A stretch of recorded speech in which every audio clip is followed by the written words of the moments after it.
Racing isn't easy, but experiencing it is. iRacing puts you in the driver's seat with the industry's leading sim racing game. Drive on laser scan replicas of the greatest racing circuits from around the world.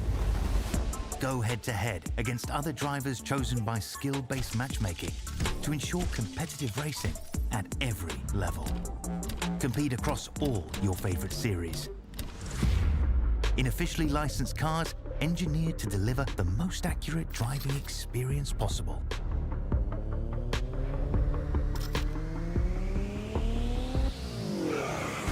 Join a race or host your own with players from across the globe. Race against the computer or in a league with friends. Feel the thrill behind the wheel. Visit iRacing.com.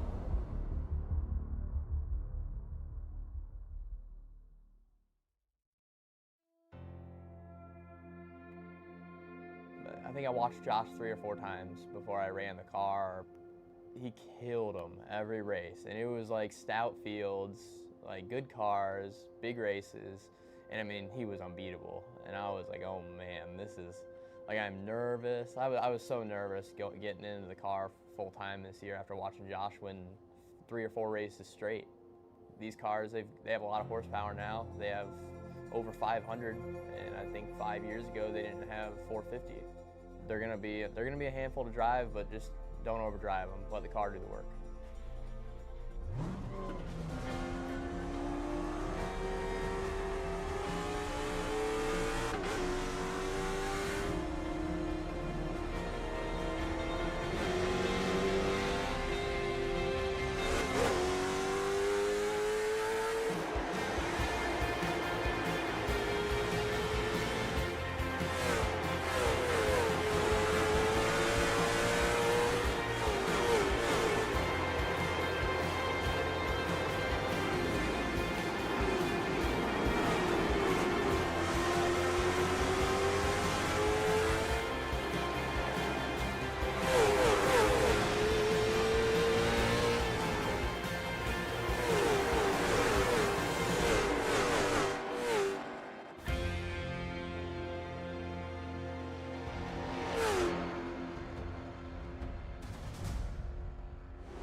Welcome one, welcome all to SimSpeed TV for the end. V8SCOPS in 2023 has been a fantastic season. We've seen plenty of interesting racing, plenty of excellent performances from many drivers who have come to the fore in the last couple of years. We already have our champion technically crowned, but we still have one round to go in this year's season, the 15th at Road America in virtual Elkhart Lake, the traditional final round of the V8SCOPS season. Here on YouTube, Facebook, Kick, and Twitch. It's me, Reese Gardner, with Dan Yeaman alongside me and pushing all the buttons behind the scenes in the producer's chair. Dan, we got Split 2 and Split 1 one more time, once more with feeling in 2023. We sure do indeed. Thank you for the introduction, Reese, and thank you to everyone joining us here tonight to bring our season to a close. And I mean, yeah, as you said, we have a champion-elect ready to crown come Split 1 racing action, and but still plenty of minor positions left up for grabs. And yeah, it's now the 3rd time I've done this end of season spiel here with you. And yeah, at what is some would call the home of permanent road racing in America. Yeah, absolutely. Road America, one of the original purpose-built sports car courses in the United States, in, of course, Wisconsin. Started construction in the early 1950s and opened in 1955, and it is one of the few tracks worldwide that has had the same layout for the duration of its existence. There is one alternate layout which adds a chicane before the kink, but the main layout that we are running has been unchanged since the mid-1950s, and I think it's better for it. Certainly a fantastic track for racing, especially in these Australian touring cars, with plenty of long straights, heavy braking zones, and slipstreaming opportunities, and a few places with not much runoff area at high speed, ready to catch the drivers out. Indeed, and to think, just even looking up the circuit history some more and getting ready for tonight's racing, as part of the graphics preparation and such, but the fact that, well, they've extended the runoff in quite a few places to get to keep this track up to standard in terms of safety requirements and just improving the state of the circuit and the surrounding facilities. And yeah, the fact that there isn't a lot of room for error in a lot of places. Of course, the kink in one. You're coming in there very quick in these kinds of cars. We'll bring up our speeds during, practice or the races and just see how much they're on the edge tonight. But of course, the drivers will be out there in, say, that particular spot, pushing for every last millimetre they can get away with before they go off track. And as a result, definitely flirting with danger if the left rear touches the grass. Indeed, it's going to be one of the many points to watch on the first lap of our two races here tonight. And the other thing you got to consider is the pit lane too, which the split 2 field is going to have to contend with. They have a compulsory pit stop in this 19-lap race. As usual in V8SCOPS, the pit window opens at the end of lap 2 and closes at the end of lap 17. So those are your first and last opportunities to get into the pits and change minimum of 2 tyres, and also potentially grab your requisite fuel as well to finish the race. Road America's pit lane, it is deceptively slow. You know, it's not the longest pit lane in the world, but the sheer speed that drivers reach down the long front stretch here, and the pit speed of only 64 kilometers an hour, certainly makes it seem like you are trundling along for quite some time. And as a result, pit deltas are very high here. Yeah, I didn't actually check the pit delta before coming here. I guess one of the things is with the fuel being unrestricted in both races, it'll basically just be a tyre changeover that will be drivers will be looking to make use of. So yeah, I'd be curious to see how if you get a read on that pit delta for you guys here tonight. And yeah, we saw it on Friday night with our support categories. A couple of them had compulsory stops, and I believe he would have had some on last night as well, whilst I was taking a little bit of absence. But yes, indeed, that was a good 35, if not 40 seconds in some categories. For slower cars, time differential is going to be different here with the V8s that are on track tonight. Yeah, absolutely. These are the classic Australian touring cars for sure. 600 plus horsepower going through the rear wheels and a car weight of 1.5 metric tons. They reach insane speeds down the start-finish straight. And you only have to look at a few of the cars out here to see that they are reaching speeds approaching 270 k's an hour. That's almost as high as the speeds they reach down Conrod Straight at Bathurst, and they are edging close to that at 3 separate points on this racetrack. Well, as we mentioned, Split 2 is first up, and the grid has been set by the pre-qualifying time, so there is just a warm-up session before the 19-lap race, and it's just coming up to 6 minutes remaining in that session at the moment. Joe Mahoney is the one who's currently topping the practice times, and he had some success in the V8 support category last night. Certainly awesome to see that he is carried that pace over in the JTIT race on Oz Commodore. 2 minutes and 6 seconds is the fast lap time around here. That's been the case for the majority of V8SCOPS' existence. We have seen a few drivers like Jared Filsell and Josh Rogers edge close to the 205s around here.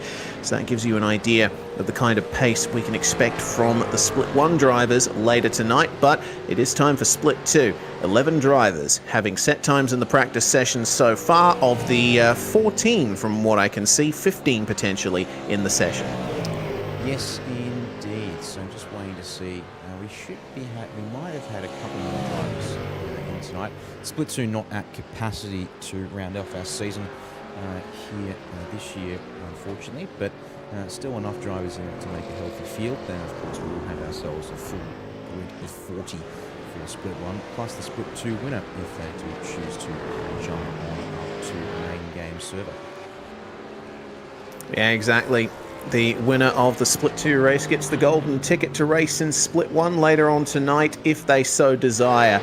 So let's see who comes out on top. Jamie McKnight currently in second spot in the practice session, and remember the times that you're seeing on the left of your screen are not quite where the drivers will be starting. They might have unlocked a little bit of extra pace from their pre-qualifying times, which are what set the grid for this race. But McKnight is demonstrating the backstretch coming out of the kink and down to Canada Corner right now. This is a magnificent turn here, super heavy braking zone coming into a corner that's a bit faster than it looks, and you have to make sure that you've got the line right coming into the last two turns here.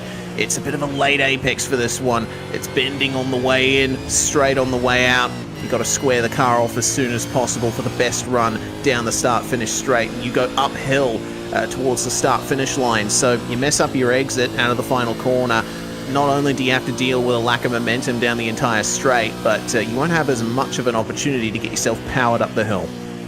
Indeed, you can just even hear there from McKnight as he came up over that crest that the car just, because he'd also just pulled fifth gear, the car just didn't quite want to keep going.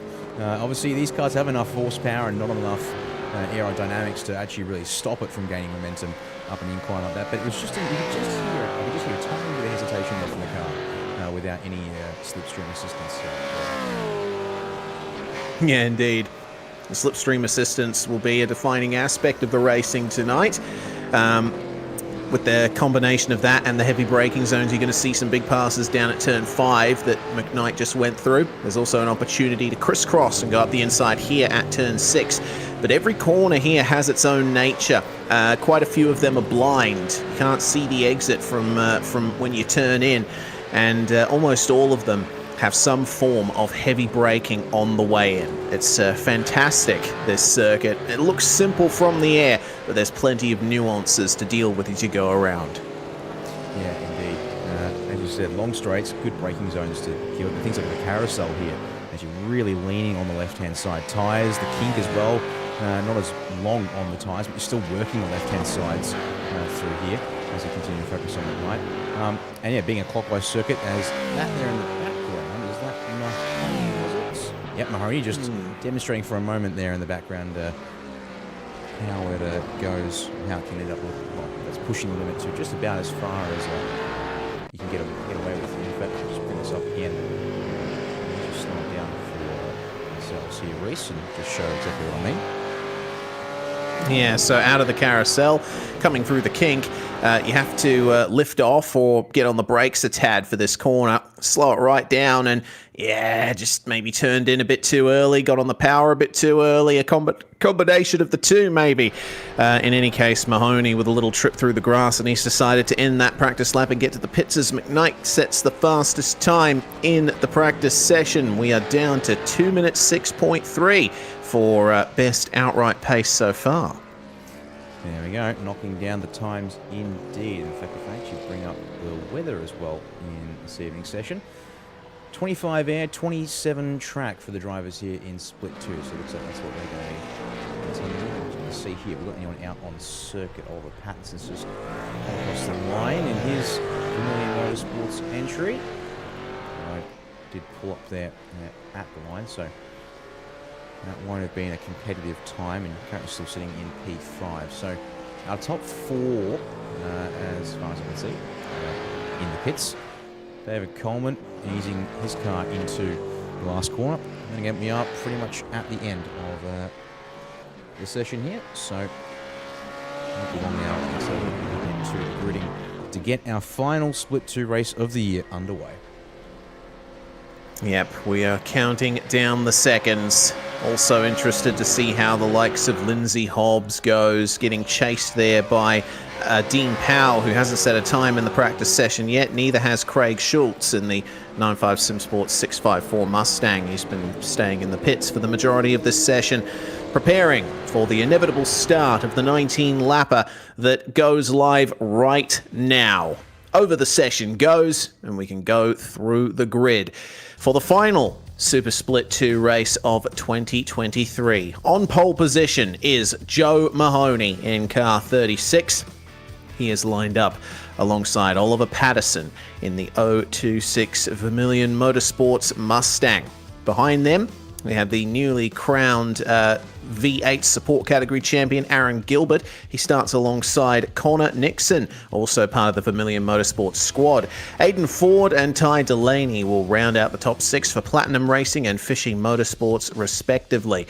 Craig Schultz is going to start in 7th spot alongside Chris Miller, with Jamie McKnight and Stephen Banks rounding out the top 10. Then we have Stead Miller and David Coleman on the 6th row, with Lindsay Hobbs starting lucky 13th alongside V8SCOPS support administrator Henry King. Dean Powell and Brendan Murdoch will round out the 16 cars that take to the start here. Of course, we have our 2 race directors, as well as Daniel Stevens in the Porsche 718 Caymans. And if there's a big enough incident out on track, someone needs to request a tow back to the pit lane, Stevens will emerge onto the racetrack to bring everyone back under control under manual safety car. Oh man, what an occasion. I love Road America. I love V8SCOPS coming here every single year for the final round. It feels like a beautiful note to end the real intensive broadcasting season here on SimSpeed TV. What we got to focus on now is the racing.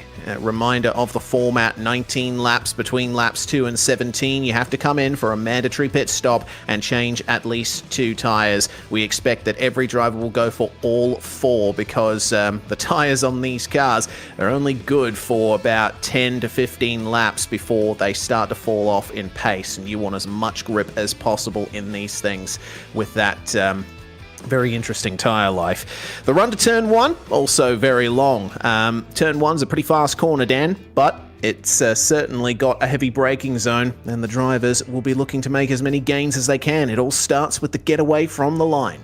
It sure does, yeah, and making sure, like even just doing some testing, well, not testing myself, but getting ready to hear how things went. Yeah, could easily get a lot of wheel spin. These drivers, though, by this point, you would think they'll be keyed up and ready to rock and roll. Just waiting now on our last couple of cars to make the grid. Just seeing, yep, there we go now.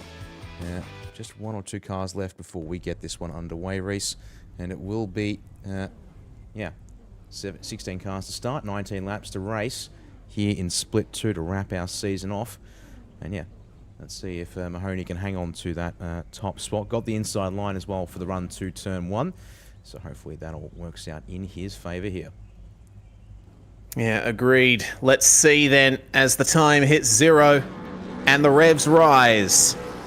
The aura, the symphony of V8s descending over Elkhart Lake. Lights are out, away we go. There's a slow start from Mahoney. Absolutely nailed, on the other hand, by Oliver Patterson, who immediately gets into the race lead. Aaron Gilbert with a good start as well. He's going to challenge Mahoney around the outside into turn 1, I think, or he'll just yield and let Mahoney continue on. He's going to be playing the long game here, or potentially go for the crisscross and get up the inside at turn 3. The little kink they're going through there, that's technically turn 2. Patterson with the advantage as they enter one of the back straights on this circuit for the first time, and it looks like a pretty clean start, but that might change when they get to turn 5. Here we go now, watching the speeds rise as Aiden Ford's eyeing off the back of Aaron Gilbert here, 3rd place for the taking, it seems. Up the inside and go to the 98, and that might just be a move done. Connor Nixon eyeing off P5, gets it off Craig Schultz as well, so side-by-side action aplenty here in the first couple of corners. It's been respectful so far, which is definitely a chipping box here to get things underway. Brendan Murdoch just drops to the back of the group, but it's pass from Jamie McKnight there. No foul whatsoever, it seems. So, yeah, no issues. The field together as we're heading down through the hurry downs already and up towards the carousel for the first time. And gap close back up to the front here, now down to about 3.5 tenths. And now also queuing up behind further on back too.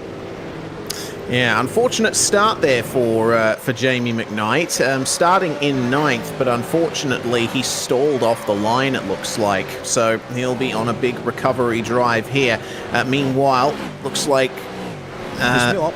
Oh, easy does it. Side by side on the exit of the kink on lap 1. Ty Delaney, Chris Miller and Stephen Banks all together. And there's a lot of momentum behind from Coleman and King as they make their way to Canada Corner for the first time. Bit of a lock-up for Delaney. That is going to let Miller swing by and move on through in the very striking livery that the 666 now has. And Delaney still having some trouble keeping that car straight. But by the time he gets to the final turn, it looks like he's sorted himself out. Dean Powell behind makes a move on King and immediately goes to cover the inside on him. This is getting intense here at the end of the first lap. Yep, it might be our final 5 positions on the road, apart from Brendan Murdoch, who unfortunately has dropped off the back of the queues. Oh, Miller's got 2 wheels in the grass. 2 by 2 now as I work our way down towards turn 1 for a second lap in the race, and they will sort it out with Powell hanging on ahead of King just. And that exposes King to Stead Miller on this run to turn 3 here as they head on down into the corner. A little lock and then... Oh no, there we go. That's contact there between Miller and Powell. Nice recovery from Dean Powell, but he has unfortunately fallen to the back of that pack, and it looks like Miller's going to lift off to redress the position. That should save him from a bigger penalty by race control, and it didn't really hurt Powell that much anyway. Meanwhile, Connor Nixon getting past Aaron Gilbert, who's starting to fall back here. Remember, Gilbert started 3rd. He has been dispatched by 2 Mustangs in the form of Aiden Ford and Connor Nixon on the first 2 laps. Yeah, that's just that one there on the live feed, so we'll try and grab that one as well. Has there been more issues for... Oh yeah, something has happened to these 2 now, unfortunately. Down at turn 5, I would suspect, so might have to queue up a couple of replays here for this one now, it seems, Reese. And have a look, it's going on here on lap number 2. Yeah, let's see indeed. First replay of the night coming up very shortly. So this is the contact between Powell and Miller, and I think well avoided by everyone else to just get through that incident. Miller, once he realized what had happened, went straight to the inside of the circuit and let Powell back by, which is good to see. And as they came down to turn 5, you saw Miller. Oh, Dean. Oh yeah, that's actually a good view of Dean going deep, and it looks like Miller did the same thing, unfortunately. Okay, so I was kind of concerned it might have been a little bit more controversial, but no, it looks like unfortunately the send-off in sympathy there, sympathy I should say there, from Stead Miller. And yeah, just out towards the front of the field, we missed it on the replay. Let's go back and have a look at it now. Aaron Gilbert being passed by Connor Nixon. So the move apparently started here initially, but then a bit of back and forth on the brakes. Let's have a watch of this one down into turn 5. Goes ahead behind, but the inside line will prevail at that stage there. Certainly will, and we have our first taker on pit road as the battle's continuing here between Powell and Miller. They're bumping each other around quite a bit. No love lost between these 2. David Coleman is the first driver to take to the pit lane at the end of the 2nd lap, and it looks like a 9.8 second stop. That is bang on for all 4 tyres changed, so he's good for the rest of the race, but he might be slower later on, so he has to keep an eye out for that. He will get a nice undercut, potentially, on others in the field. Yep, we'll keep an eye on that one, see how it goes. As Henry King had an absolute shocker down here. Actually, Stephen Ross just called in. So the biff and barge, as it were, continuing there between these 2. And Ford is the effective last position on the track, and second last position at the stage, it seems. So, got a little bit easy. There's a back up towards the front of the field. Now very much becoming a 5-car train from probably 4-car train. Probably going to give us a point there. So Patterson, Mahoney, Ford and Nixon running up the front. We're going to have Connor Nixon on Zoom this here. So might switch to this angle here, and we'll bring Connor up second. He's going to ride around the lap. Half the lap, he's still quite American. 168. He's evidently concentrating hard, isn't he? As he's chasing down his fellow Mustang of Aiden Ford out of the final corner. Ford, I think, briefly thinking about a trip to pit lane, but more of a breaking of the draft here on Connor Nixon because he knows that the move is certainly on. Nixon pulls out of the slipstream and will dive up the inside into the first turn. Beautifully done, and there's a change for the lead just in front of them as well. There goes Joe Mahoney back by Oliver Patterson. Nicely done. The green-eyed monster Mustang back to second place, and that is the top two back in the order started. Nicely done indeed. For a second there, I got a bit concerned because we saw Patterson's car get a little loose on the brakes. Almost lost the rear end of it there as they went side by side through the corner. But indeed, able to avoid any kind of issues there and keep the top four closely kept together. And yeah, Gilbert closing up a little bit as a result too. There you go, 1.5 seconds covering our top five as Nixon would like second place off his Vermilion Motorsports. So when Patterson as Ford tries the inside. No. All right, well, that results in Aiden Ford taking a trip into the runoff area, avoided hitting the concrete barrier, fortunately, but that's a big loss of position for him. He did try up the inside, but ultimately, I think Patterson didn't really see him coming. That was a big hit that resulted in that loss of position. Meanwhile, a couple of corners up the road, Ford trying to hold off this advancing pack behind. Stephen Banks, Lindsay Hobbs, Henry King, Brendan Murdoch, all struggling for rear-end grip, it seems. Yeah, conditions are modest, but still clearly enough to challenge you if you're overworking the car. And certainly, you can be drawn into overworking the car with ease when you get yourself into a battle pack. And clearly, these drivers because they're wanting to go a little longer in this race before thinking about the tyre change. As further up the road, Chris Miller looks like he's had a moment down at Canada corner because there was a pass for position there between himself and Jamie McKnight, and he wouldn't be that far off the road to think he's either ended up out there by himself or now next to the replays is just had a bit of the final turn, so click the button. Yeah, he's having a lot of adventures as Chris Miller. What happened to Canada corner? Well, he peeked the nose out to have a go, but yeah, he was just too deep. And fortunately, the curb was there to save him from a complete trip into the gravel trap, but still a big cost of pace. He's responded by going into the pit lane as on track. Henry King has made his way past Lindsay Hobbs into turn one, and there's a bit of contact between them, and that sends King off the circuit there. Front to rear contact, and unfortunately, that is initially a position gained by King, but then he loses something like 3 in the process. Not ideal at all, no. That's going to hurt the 429 some, and yeah, drop him off the back of the pack, which now has just Powell Miller behind him there on that one. As McKnight's found his way past Ty Delaney as well, so picking off the Fusion Motorsport cars ahead of him is Jamie McKnight. And seeing now how these two can see they're adrift of the top 5 who are still mostly kept together as Lindsay Hobbs 84 going at it for, what is this now, 9th place. If it's going to be a pinch through 7, they just figure that one out side by side. From that angle there, it looked like there was going to be basically no space left. Well, there is a lot of potential for good racing around Road America if you know what you're doing and you're able to give and take a little bit in a battle with someone. It looks like Hobbs has secured that position for the time being. He's one of the drivers that is taking the wide line through the middle of the carousel. We talked about that plenty in the supports categories on Friday and Saturday. You can either stick to the inside all the way through or run wide in the middle to make it a sort of double apex run, and that latter option will result in a better run out of the corner and through the kink.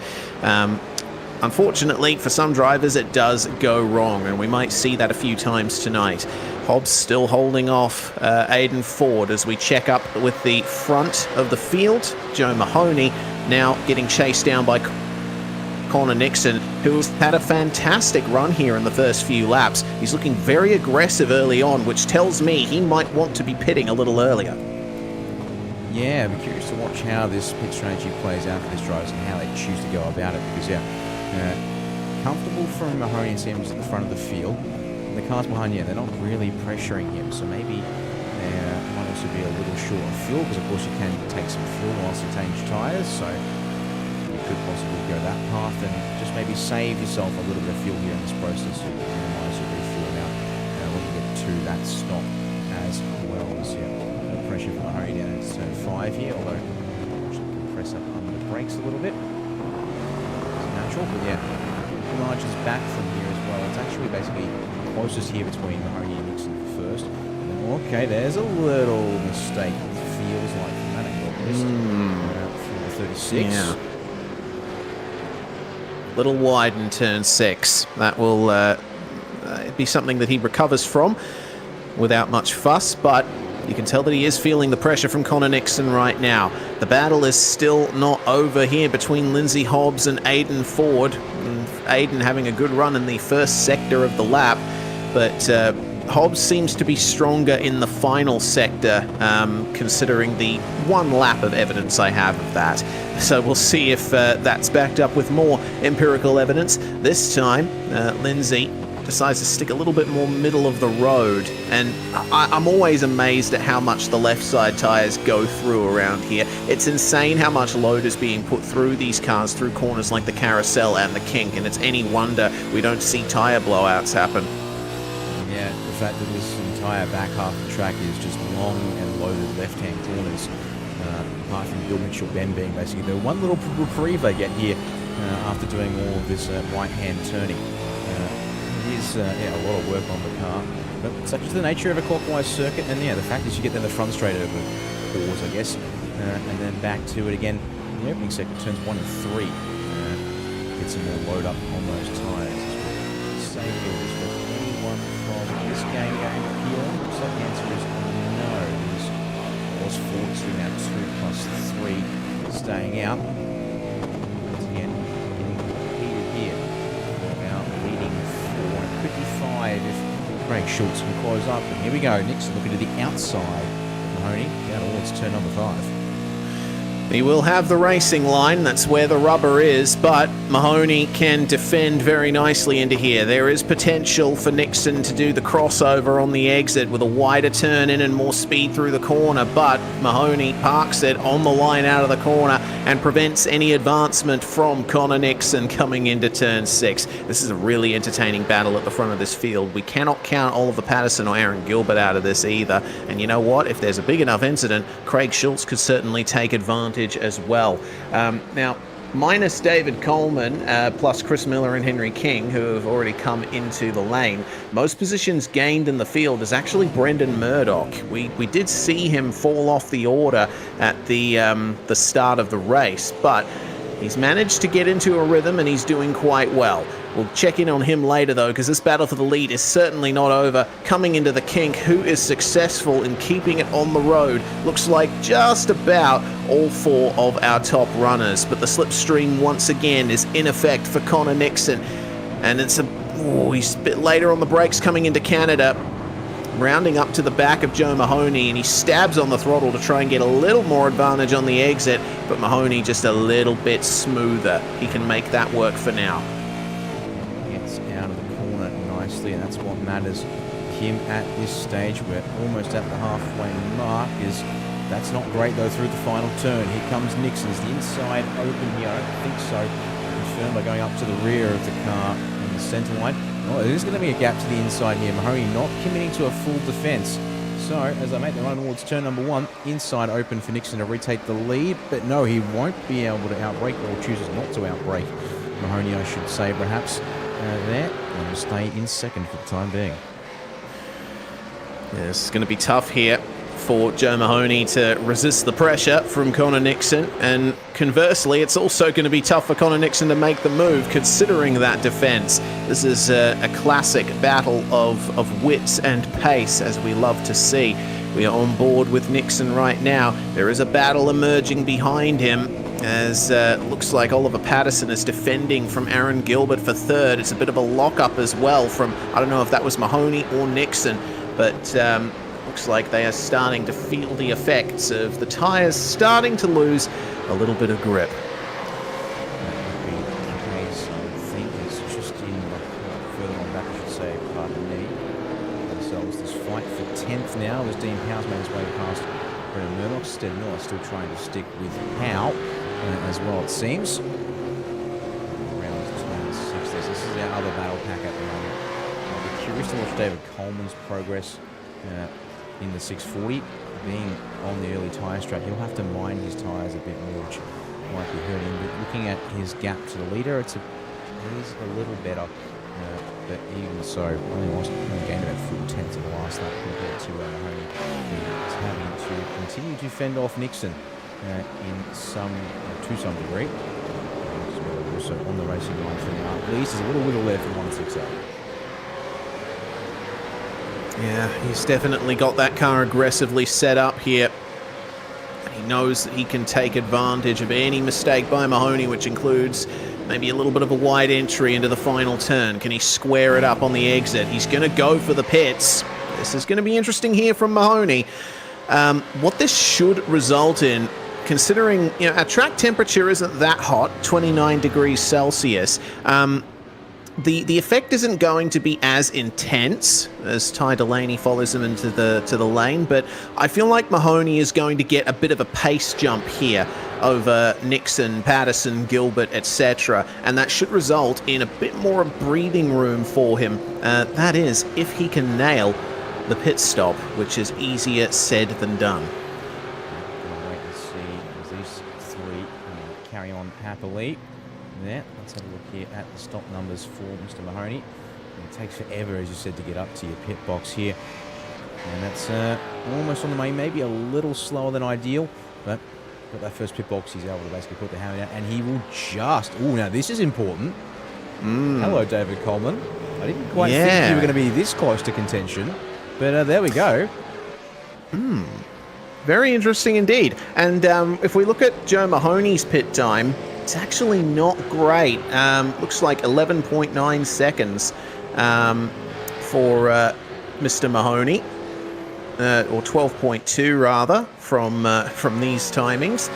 That is about 3 seconds longer than you'd expect a pit stop to usually take in these cars. Maybe 2 seconds if you average them out. So what I was saying just before about Mahoney potentially getting a jump over all the other front runners, that might be in jeopardy. Very much so. In fact, I'll leave the pit stop lap up now as the second column until the cycle completes. But, I mean, the only issue for Coleman is that, he'll have these tyres that are older. They won't have that benefit anymore. And, there is the fact that by going a little slower in the stop there for Joe Mahoney, it might not be a perfectly accurate representation. It just means he's got more work to do now, unfortunately, as it looks like for Nixon, he will carry on, but in behind, that will be Oliver Pattinson coming in response there. So the 026 will hit the lane. Good response from Oliver Patterson. Pit right away as Nixon continues on. So this may very well result in Patterson getting the jump on Nixon if he plays his cards right. I'll be keeping an eye out to see where Joe Mahoney emerges in all of this. Mahoney just coming into the last corner now as Patterson is just pulling up to his pit box, and for a second there I thought he overshot it. He did flick it into reverse for a moment, but looks like he's just about nailed it. And that is a nice quick pit stop, 9.5 seconds. He is going to come out well ahead of Mahoney, but the momentum with Mahoney down the start-finish straight results in that gap closing. Still, that is a fair few more car lengths than Mahoney would have wanted to be behind Patterson, if he even wanted to be behind him at all. That pit stop really hurt him. Has made back about half the deficit. I think Patterson was sitting in third, moving maybe at most a second or so, roughly behind Joe Mahoney. So add a second for the gap, take away 3 for the time lost there, obviously speaking stationary, and numbers sort of roughly add up as it goes. So Mahoney will runs a bit on half from David Coleman right in the background of the shot. So definitely a case of what could have been for the 36 on the pit cycle. Still plenty of time to try and correct that, but going to have to now flex some actual pure pace to be able to turn things around. Yeah, but I mean, you saw earlier Mahoney wasn't exactly able to keep people behind him without a ton of pressure, so I get the feeling he's going to have to try and put his passing boots on. Let's see what the response is here from Connor Nixon. It is to come into the pits, and Aaron Gilbert, Craig Schultz going to follow him in. McKnight, meanwhile, staying out. And considering what happened to him at the end of, or at the start of lap 1, already on the back foot in the 0.27, I think that certainly says something about going long initially in the early stages of the race and trying to be aggressive at the end. He's going to try and just gain some more time by staying out on track. Stephen Banks also stays out of the pits. So those two, the ones to commit to this long Earth strategy. Meanwhile, I did notice that Ty Delaney had to come into the pits for a second time, and I get the feeling that was for potentially a pit speed penalty or something along those lines. Aiden Ford currently has a black flag as well, so that's unfortunate for him. And one issued by iRacing, so unfortunately that screams might have hooked his goose on penalty. Let's actually see. Queuing up a quick replay. See how far back we need to go to pick this one up for him. And oh, wow. So a bit further. That was 40 seconds back. That's another 20, so that's a whole minute already gone. And barely just get him entering the pit lane there. Yeah, so watch this. He goes in way too deep. Now, the pit speed limit at Road America is 64 k's an hour. Aiden Ford crossed the yellow cones at 101 k's an hour. So that is the reason why he's gotten this black flag, and it is a brutal one. Ends up having to take, that's a 40-second penalty or thereabouts, and 52 seconds stopped in the box. So his race is ruined here unless there's a safety car. Yeah, that is day done pretty much for number 98. Critically, while all that was happening, here's what's happened on track for what is now the effective lead of the race. That's Oliver Pattinson, who's come out in front, a couple of tenths quicker in the box and a little bit quicker on the transit. Seems to have done him wonders in addition to coming in slightly early. And will take the effective lead of the race away from Connor Nixon, although these two nose to tail. I don't think that'll last necessarily for long. Oh, Craig Schultz was the leader of this next pack. He's unfortunately gone deep, I think, unassisted at Canada corner. Yeah, that's a shame there for him. That's one extra position for Joe Mahoney, who's once again on the back foot here. Meanwhile, Connor Nixon and Oliver Patterson going side by side into turn 1. Nixon takes the race lead back. Here's what happened to Schultz. Just a bit deep into Canada corner, a lock up just coming up to the apex, and a trip through the gravel trap. That's such a shame for him. 3 positions lost in the space of 1 corner. But he is wasting no time in trying to make his way back past on David Coleman, who has the oldest set of tyres in the field. He does, and yeah, whilst I was queuing up the replay, happening down the front straight, this exchange of position there, as you said, for Nixon and Patterson. We'll see if these two race each other. Being part of with both of them. We'll see if they maybe just play the team game for a couple of laps and then get to it. Because you've still got drivers like Schultz and Coleman continuing to squabble here. They haven't lost too much time to Mahoney in the process, but it seems that Coleman is going to try and hang on to every last position he can get here, despite being at a disadvantage on tyres. All right, the battle continuing for 4th place, and you could even extend it to Aaron Gilbert for a battle for 3rd once McKnight comes into the pits. And coming up to the final corner now for McKnight, I would imagine that this is the time he decides to bring it in, and he certainly does. You don't want to get too many laps more on that set of tyres in such a short race as this. Now, looked like a reasonable pit entry from him. There's no iRacing black flag there. So the field is now cleansed. Everyone has visited the pits at least once tonight. And where does McKnight come out in all of this? Nixon coming into the final corner as McKnight is just pulling up to his pit box right now and comes to a stop. And this should be as quick a pit stop as Jamie McKnight can get away with. He's definitely going to be outside the top 3. But will he be able to get his eye in on potentially a top 6 here? To the pit exit he goes, and he's going to come out right in front of some side-by-side here between David Coleman and Craig Schultz. So he's been thrown right into the thick of it, hasn't he? And he actually has come out just behind Joe Mahoney. This could be a very nice battle between them. It's worked pretty dang well for McKnight. That has helped him continue to move up the field since the start of this race. And yeah, he's in prime position now to set up for the move on the 36. Here comes the slipstream down towards turn 5. Inside open. The car does stall out a little there in terms of straight line momentum. But up the inside for Jamie. Joe's not defending that one too hard. Oh, does try and turn in though and collects McKnight's right rear for the troubles. But place taken and we race on. That they do. Now McKnight, with the freshest tyres in the whole field, is probably going to make up bulk time here.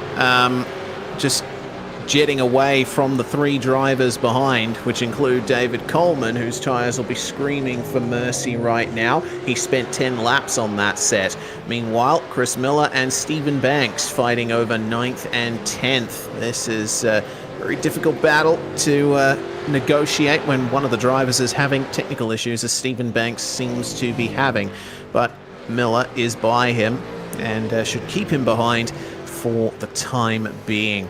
And, well, I'm certainly hoping that Banks will be able to overcome those technical issues.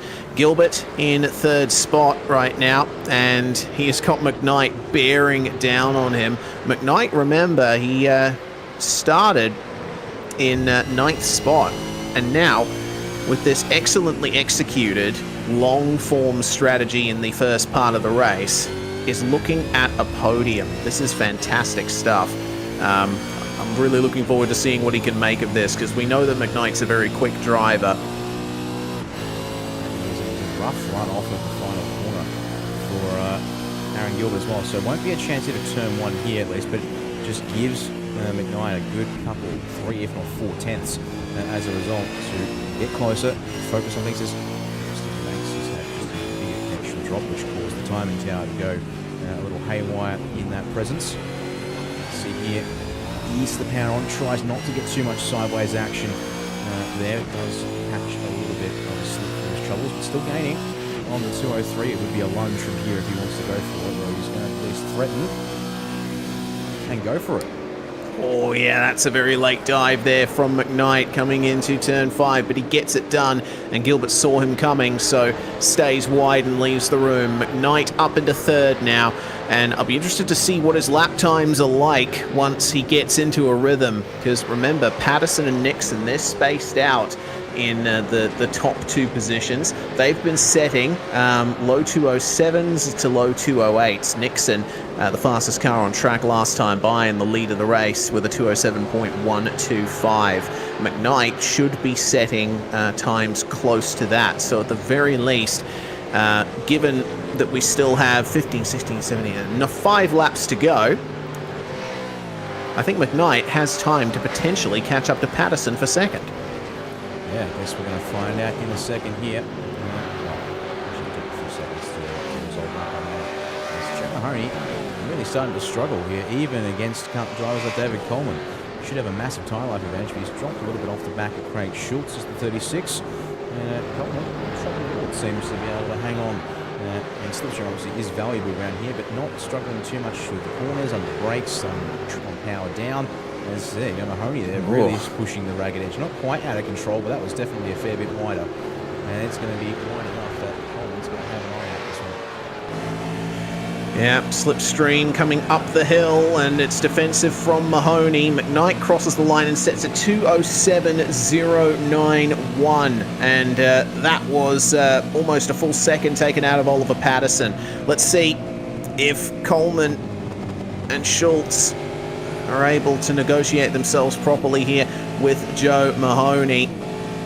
Coleman has had to try around the outside in both of the opening proper turns so far, and he's sent a little wide with a tiny bit of contact, and well, the tyres aren't going to be able to save him. He's been on those sets of rubber for 12 laps now. So now things are starting to get interesting in the battle for second place. The gap between Patterson and McKnight is 2.7 seconds at the moment, and McKnight took 9/10 out of Patterson on the last lap. With 5 to go, this is likely a pass in the making. Let's see if I can keep it up. That will be the important moment, of course. And actually, let's see here. That was the last lap set. Let's take a look at the current lap sectors around Road America. Okay, on that one there, not so impressive in sector one. Only 1/10 gained by McKnight here. Coming up to the second sector marker in a second here as they head up towards the kink. And the sectors here aren't quite perfect. And what they are is actually like a combination of the iRacing sectors. So actually, the timing line might be on its way to just before the braking zone for Canada, actually. So it makes this ultra long middle sector nearly a minute. 58.6 for Patterson, 58.1. Okay, so there's the time gain for Jamie in the 027. The middle sector is where he's really strutting his stuff. It wasn't as big of a gain, but it's still more than enough to catch up to second, at least, by the time this race will be, well, on its way to conclusion, not even done. Yeah, still got coming up to 4 laps to go for Connor Nixon at the front of this field, who, now that they've been in race conditions, is far and away the quickest driver on track right now. Patterson, looking in the distance, you see the orange Synergy Sim Racing machine of McKnight just creeping ever closer through every single corner here. Road America is obviously a track where mid-corner speed is important, but braking and traction equally so. I don't think any particular aspect of the car is prioritized over the others around a circuit like this. You need a car that works pretty much everywhere and in every situation, and McKnight, it seems, has the Synergy dock on the car, and certainly working with it very nicely. Look at how much he's gaining there coming into turn 5.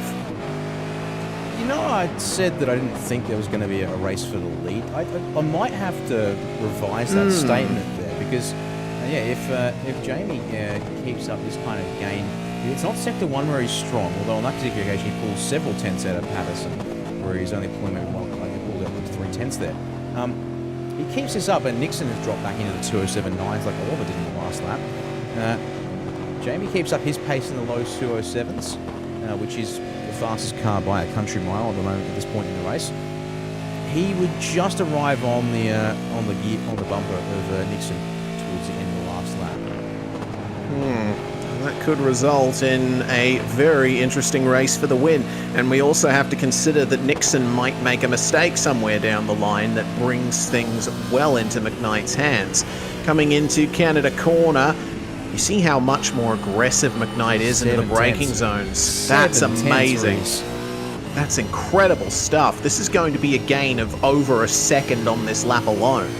Yeah, this is getting himself in prime. From 3 laps to go, he'll pick up the toe through at the very least the second straight away, if not the first of this main straight here, which will help drag him along. And this has been just about perfect from Patterson in terms of executing the long strategy. Instead, Miller's just jumped a couple of spots on the Lindsay Hobbs with a problem.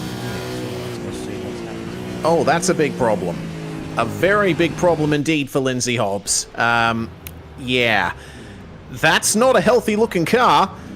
And is he able to get it going? He is. That's fortunate. We won't see a safety car, but oh no. I've just gone back to check how that happened, Dan, and it is not pretty.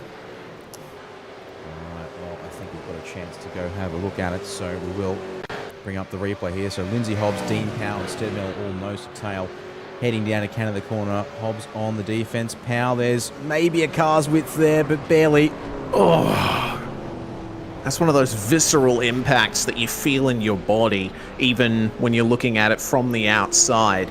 Even on the sim, that looked absolutely brutal, and unfortunately that's going to be the end of Lindsay Hobbs' night, I think. Plenty of repairs needed for that car, and I don't think he has enough time to get them all done by the time he can make it back out on the track. Meanwhile, McKnight has caught up further to Patterson for second place. Only 0.4 of a second in between them. Let's see how much he gains here in this sector. Coming through Carousel and towards the kink. Patterson, I think, is now wise to the advance that McKnight has been making, and the slipstream is his main concern here. McKnight will get a lovely draft off the back of Oliver Patterson down this stretch past the railway line and down to Canada Corner, and he's even showing the nose a little bit in the braking zones to try and psych him out. Yeah, and that time around, not so much of a gain, but I would also say this is now a part where he's up underneath the rear wing, and what little downforce there is that these cars can generate will be disrupting the airflow. His car to handle there. As there we go, Nixon's going to start trying to break the toe down this long front straight away. So about half a second in favour of McKnight on this. All grass there. That's going to slow up Patterson even more than he wants. And here you go, it's coming. He wasn't defending. No, he doesn't. He leaves the door wide open for McKnight to make his way through at turn 1. And that's a lovely, clean pass. McKnight up into second place. What an advance through the field it has been for the 027. He's not quite free of it, though. He has to keep an eye out for Patterson to potentially come back in the slipstream. He needs to get back on the rhythm, make sure that he doesn't make any mistakes on throttle. And look at him. He's breaking the draft already. He knows how important it is to stay out in front and control this battle here now, but can't completely control because Patterson's going to try and eye off the outside line, but can't cross over, and that just hurts him on the exit. Gives McKnight a good car length, maybe 2 on this run up into the middle sector now, so give him a chance to breathe and see what he can do with clean air back on the nose. With 2 laps to go and Yap still at 3 seconds to Connor Nixon. I think unfortunately that will be the end of it, despite Nixon's drop in pace over the course of the race as well. And it will take a big one now, I think, for Nixon to change things up here at the front. Well, further down in the field, some bad news for Dean Powell. The incident that we saw on the replay with him and Lindsay Hobbs has resulted in a drive-through penalty from race control, which doesn't surprise me at all. It looked like a bit of a poorly executed maneuver in any case, and unfortunately for Dean, he was the one who initiated that contact. He gets the penalty, and so he'll have to serve that coming up to the pits on this lap. So only a lap to go when they cross the line next. We're rapidly coming up to the end of Super Split 2 here at Road America. Nixon through the final corner as McKnight just coming up to the braking zone. Is there going to be any opportunity for McKnight to get any closer to Nixon on this lap? I'll compare lap times one more time here. Connor Nixon across the line. His last lap was a 2:08.0, and it's another 2:08.0 this time. McKnight, meanwhile, 2:07, actually 2:08.2. So looks to me like he hasn't quite been able to get away from Oliver Patterson, and potentially the tyres are past their prime in that Synergy machine.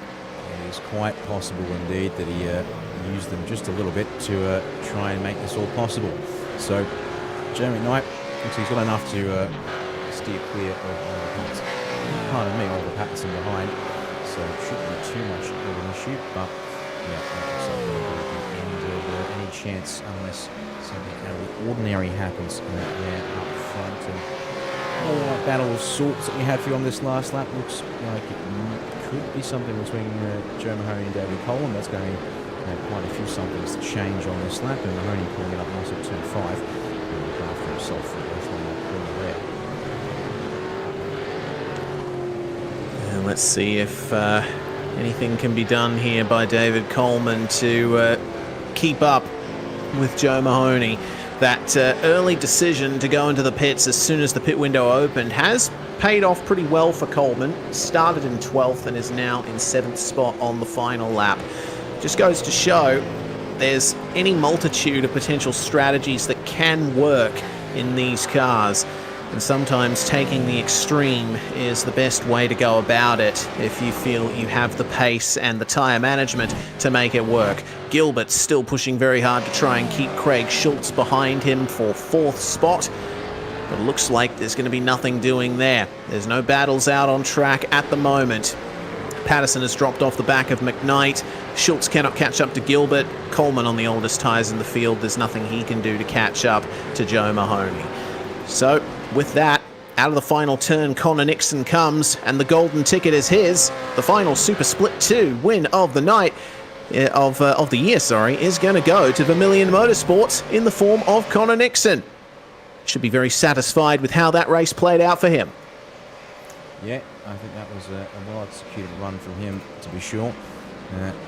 Absolute credit to Jeremy Knight to be able to work his way forward. Makes you wonder if what could have been if he maybe started further forward and wasn't unfortunately caught up in trouble there at the early part of the race, because that would have been precious time lost for the 027. Patterson will round out our podium here in the first race of the night. It's now remaining on basically our last couple of drivers to bring themselves home.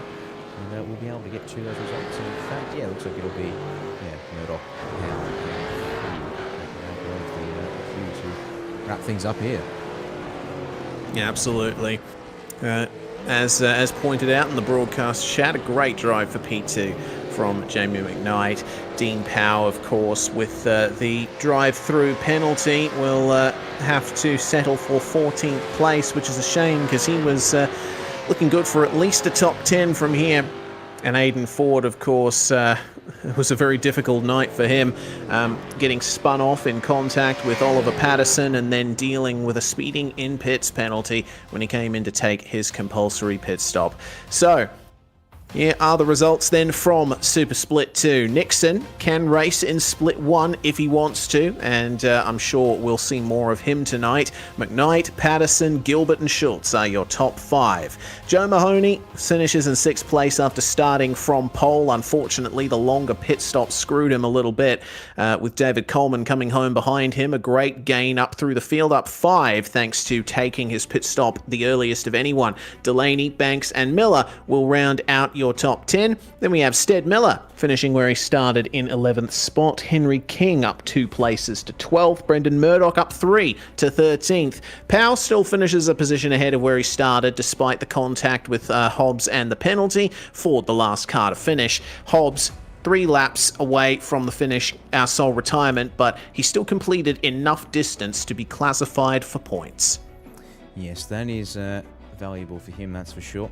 And unfortunately, all those drivers will have to call it that's the end of their season here in V8SCOPS. Well, with the exception, of course, of Connor Nixon. We'll see if he takes to the Split 1 grid to bring his season to a slightly longer close as well. But what we'll do here, Reese, is we'll take a short break here in the comms box. And when we return, we'll get ready for the main game event for our final round of action here in 2023.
Racing isn't easy, but experiencing it is.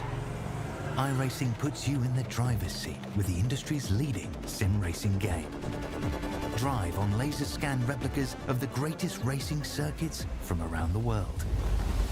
Go head-to-head against other drivers chosen by skill-based matchmaking to ensure competitive racing at every level. Compete across all your favorite series. In officially licensed cars, engineered to deliver the most accurate driving experience possible.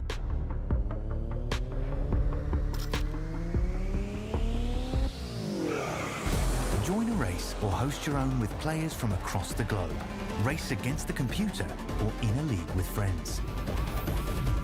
Feel the thrill behind the wheel. Visit iRacing.com.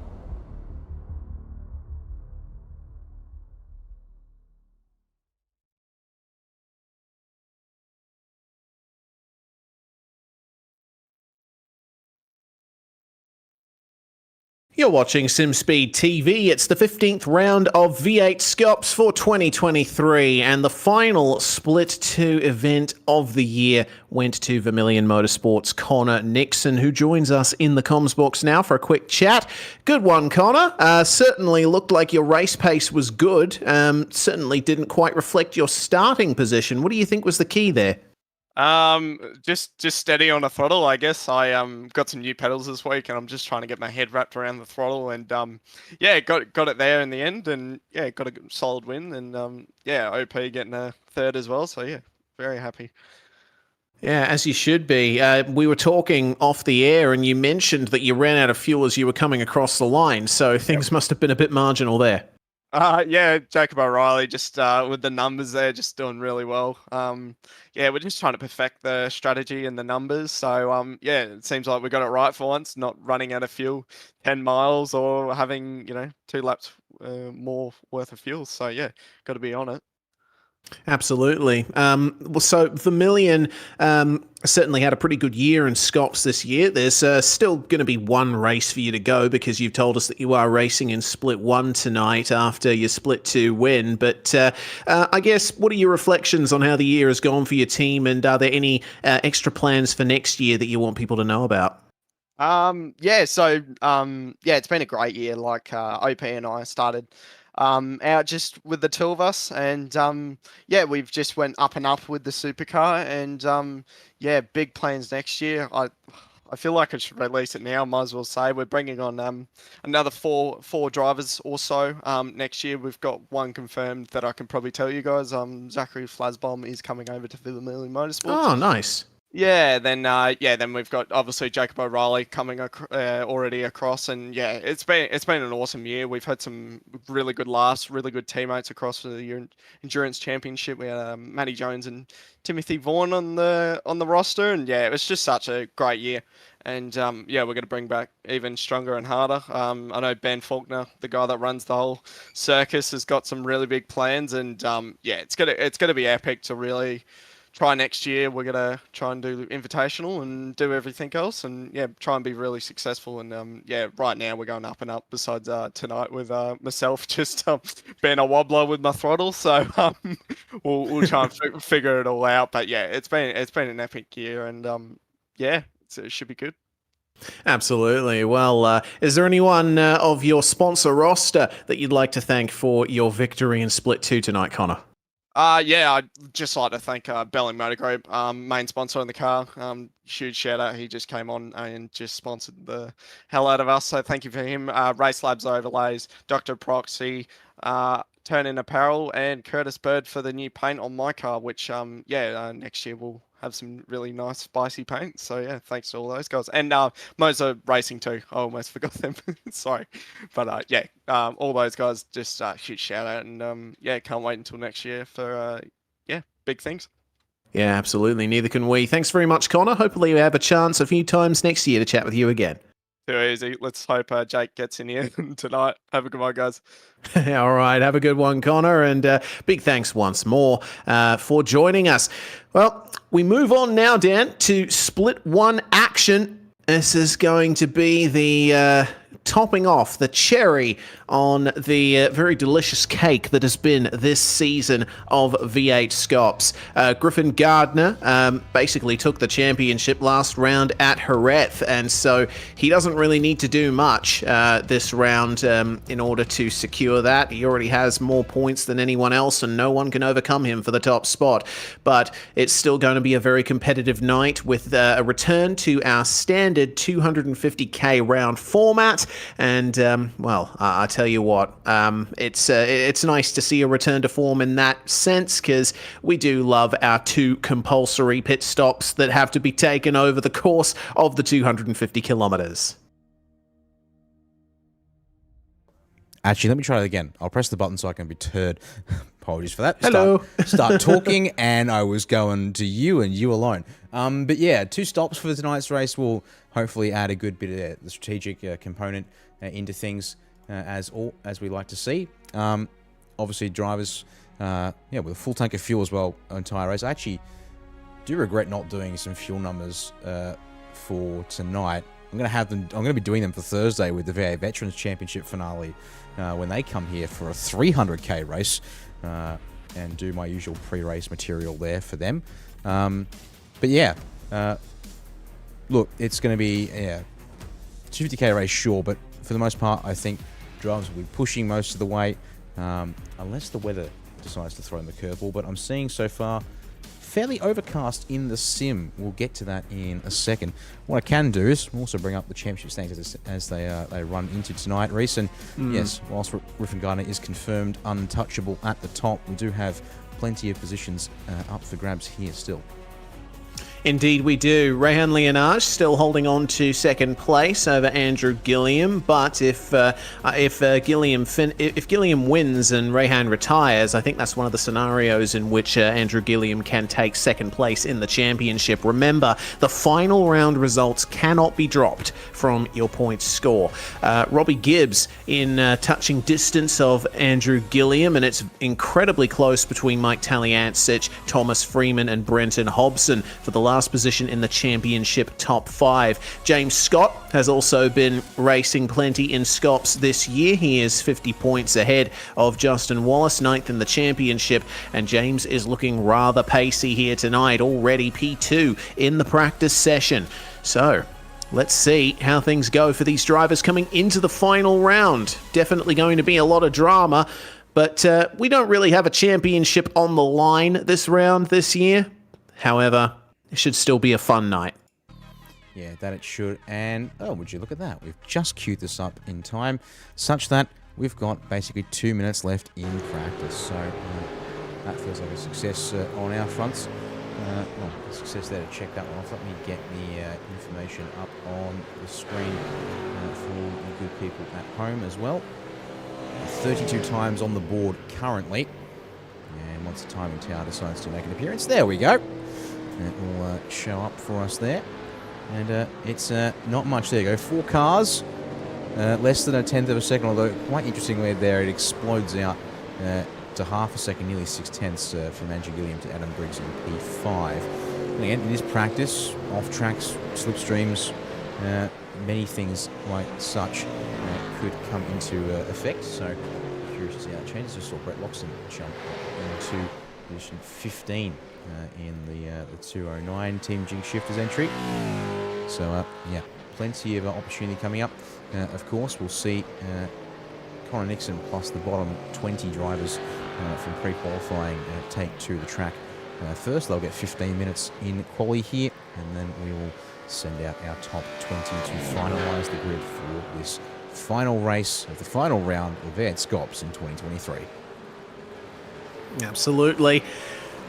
So track temperature in these slightly overcast conditions, still 34 degrees Celsius. So we should have a lovely warm track out there for qualifying and the race. It's currently coming up to 2:45 in sim time in the afternoon. So the track will likely get cooler, but should still keep its warmth for quite some time. That'll result in some interesting calls on strategy, I think, when we get to the 2 compulsory pit stops here. end of practice is rapidly approaching, and we're getting the final couple of practice starts, etc., from the likes of James Scott before we get things started for the 39-lap race at the end of the night. Okay, practice is finally over. The checkered flag flies, and it'll just be a few more seconds to go until qualifying officially begins. Here we go. As you mentioned, Dan, bottom 20 in pre-qualifying, plus the split 2 winner of Connor Nixon. Going to be making their way out onto the racetrack now. Who will lead the charge out of pit lane is the big question. We're seeing them all start to line up at the end of pit lane. And it looks like the charge will be led in the pits by Bobby Jovanovic in the number 7 Jinx Shifters car. He is the first to make his way out of the lane. And through we go. He's followed out by Zach McDonald in the 9.5 Sim Sports 113 and Vincent Skilbeck in the Wheelie Bins Mayhem Republic 091, who we've seen at plenty of rounds this season. Good on Vincent to get into split 1 once more. And it looks like Zach is going to move right on through to the front of the train. Now, this is one of the things with Road America. I like to call it America's Monza because it's got so many long straights around it. And long straights means slipstream, right? That also means that you want to be close to another car to get the benefit of that slipstream. That might result in some complications at the end of the outlap here. Yeah, the fact is very true that we could see a lot of things. As you said, McDonald, and there you go, look at that, took the lead out of the first couple of courses, dropping behind. Brady Baldwin says, no, I'm not leading you all either. Tim Mulford's going to be handballed the lead of the train.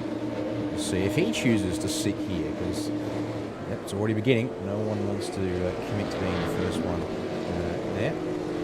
Skilbeck hanging back here. As that is quite a look from Zach Glass. I mean, here's, as I just heard from Connor Nixon, he'll be his final time in V8SCOPS for Alpha Venturi Racing. Has farewelled the usual colours of AVR, which would be the grey bordering on black, green and blue, for a lot of red and some white. I think I can figure which one of the Australian car manufacturers Zach might have supported. Yeah, indeed, for his swan song for Alpha Venturi Racing in V8SCOPS. As Connor Nixon mentioned in the interview, he is going to be going across to Vermilion Motorsports next year, so it'll be interesting to see how he works in that new team environment. Seen some good things out of Zach Vlasblom this year, and I'm certainly hoping that the momentum continues for him in 2024. All right, we're coming up to Canada Corner now on the outlap, and Tim Mulford is the one to move to the front of the train, and he is staying well ahead of everyone else, but it seems like Ben Morris and Paul Young behind him trading spots between their two team cars. Let's see what Mulford can do here across the 6.5 kilometers of Road America. Out of the final corner we come, and let's take a lap on board with the Phoenix Racing Team number 85. Up the hill and across the start-finish line he comes, and now the pressure is on. Look for the braking zone coming into turn 1. Wait for the set of cones on the left-hand side. Brake at the third one to the corner. Turn in. Try to hit the curb on the inside. Make sure you don't catch the grass on the outside. That's turn 1. A little kink through turn 2, and then to turn 3. Little bit of oversteer on the way in for Mulford, but that's sort of what you want around this track. You need a car that has a good responsive front end. Then there's the long straight on the way down to turn 5. Really awesome job from iRacing to capture the feeling of sprinting through the forest down to this heavy braking zone. Try and use the curb on entry. It'll widen your turn in into the corner, and you can fit the entire car over the exit curb. Hard on the brakes again over the crest for turn 6. Difficult to pick your line through here. It's blind on entry, and it's also a little faster than it looks, so you've got to be careful not to get oversteer on the exit. Through the kink of turn 7, and then down to turn 8. The Hurry Downs, this section is called. The car compresses through the dip at the bottom of the hill. And once again, controlling the throttle out of turn 8, through into turn 9. The carousel. And as I mentioned in the Split 2 broadcast, multiple lines possible through here. Mulford's one of the drivers that likes to stick either middle of the road or to the complete inside all the way through. And then there's the kink, the most dangerous corner on the track. A railway line runs alongside this corner, which is the reason why there's barely any room on the exit. Absolutely nails it, does Tim Mulford. Nice and safe through there. And then you got to get the car straightened up for Canada Corner. Faster than it looks once again, but one of the heaviest braking zones on the track, and the curb can save you if you overcook it. Then the second last corner up the hill, there used to be a bridge that went over the circuit here, now it's a tunnel in the same location. And then down to the final turn. Try and delay your turn in, maybe even turn in early if you want to. As long as you can get the exit right, you are sorted for the rest of the lap. That was big oversteer for Mulford, unfortunately costing him a little bit of momentum down the straight. Let's see what the lap time is from Tim Mulford. 2:07. 0.191. Beautiful stuff there as the times are going to come filing in behind. We already see a time in the 2:05s. Ben Morris 2:05.882.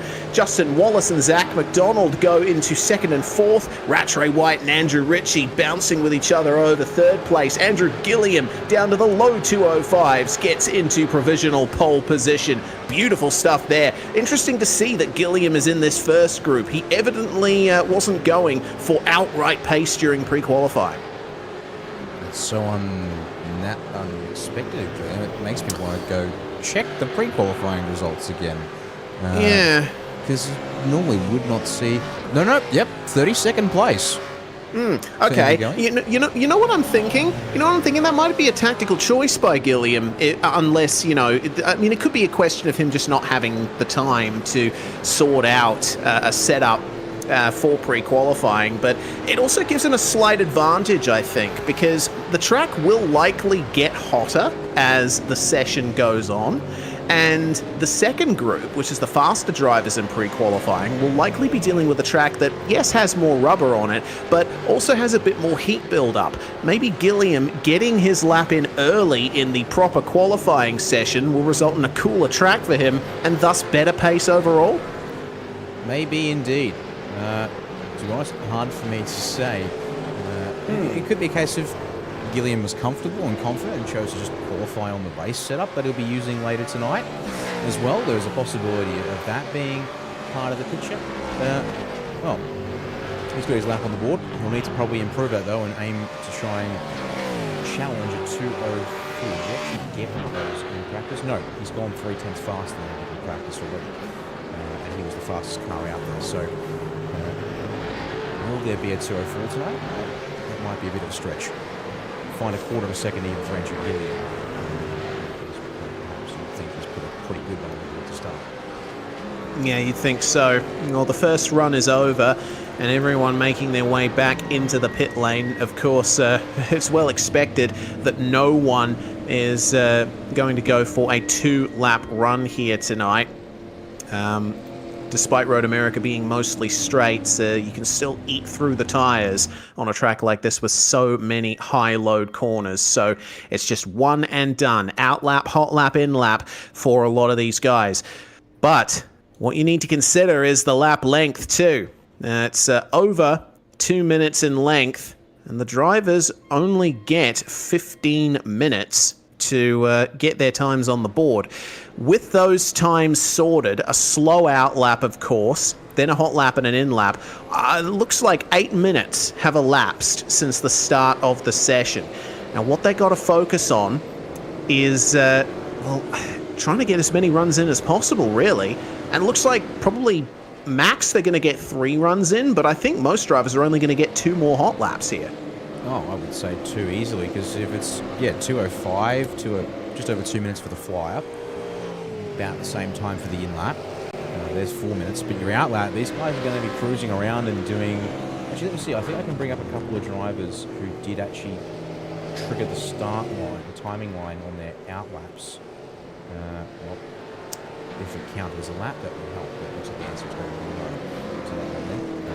So unfortunately can't get that over, but easily could be beyond potentially up past 3 minutes on the out-lap. So yeah, that's at least 7 minutes.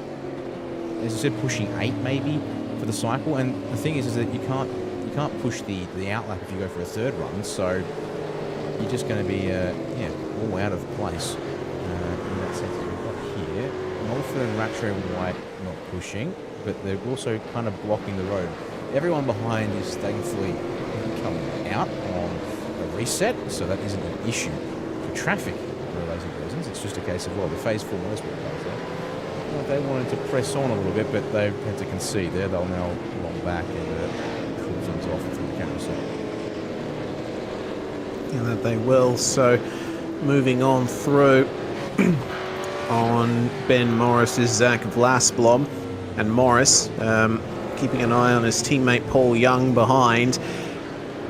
From memory, I think it was Young leading Morris on the first set of hot laps, and now the positions are reversed. The teams obviously working together and helping each other out to get the maximum from the slipstream here.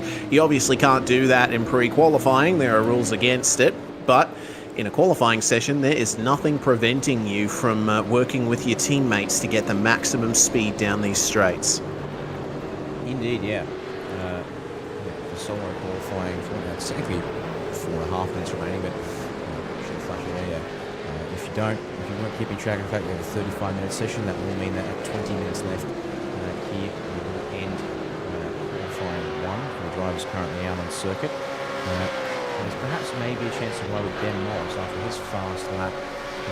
Relatively speaking, for this group, with Ranger Given being the outlier. Let's perhaps ride with him for this second his situation, which I think will be his last, but maybe we'll see a surprise. Maybe we will indeed. In comes Ben Morris to turn 2, and no one in front of him at the moment, so not going to be much extra help for him and his teammate Paul Young behind. Mulford looks like just caught the grass on the run down to turn 5, so I get the feeling that this lap is not going to count for Tim. Meanwhile, looks like there's not much in the way of incidents happening around the lap here. Everyone just giving each other enough room. There are a few drivers who have decided to go a bit off sync in terms of their next run.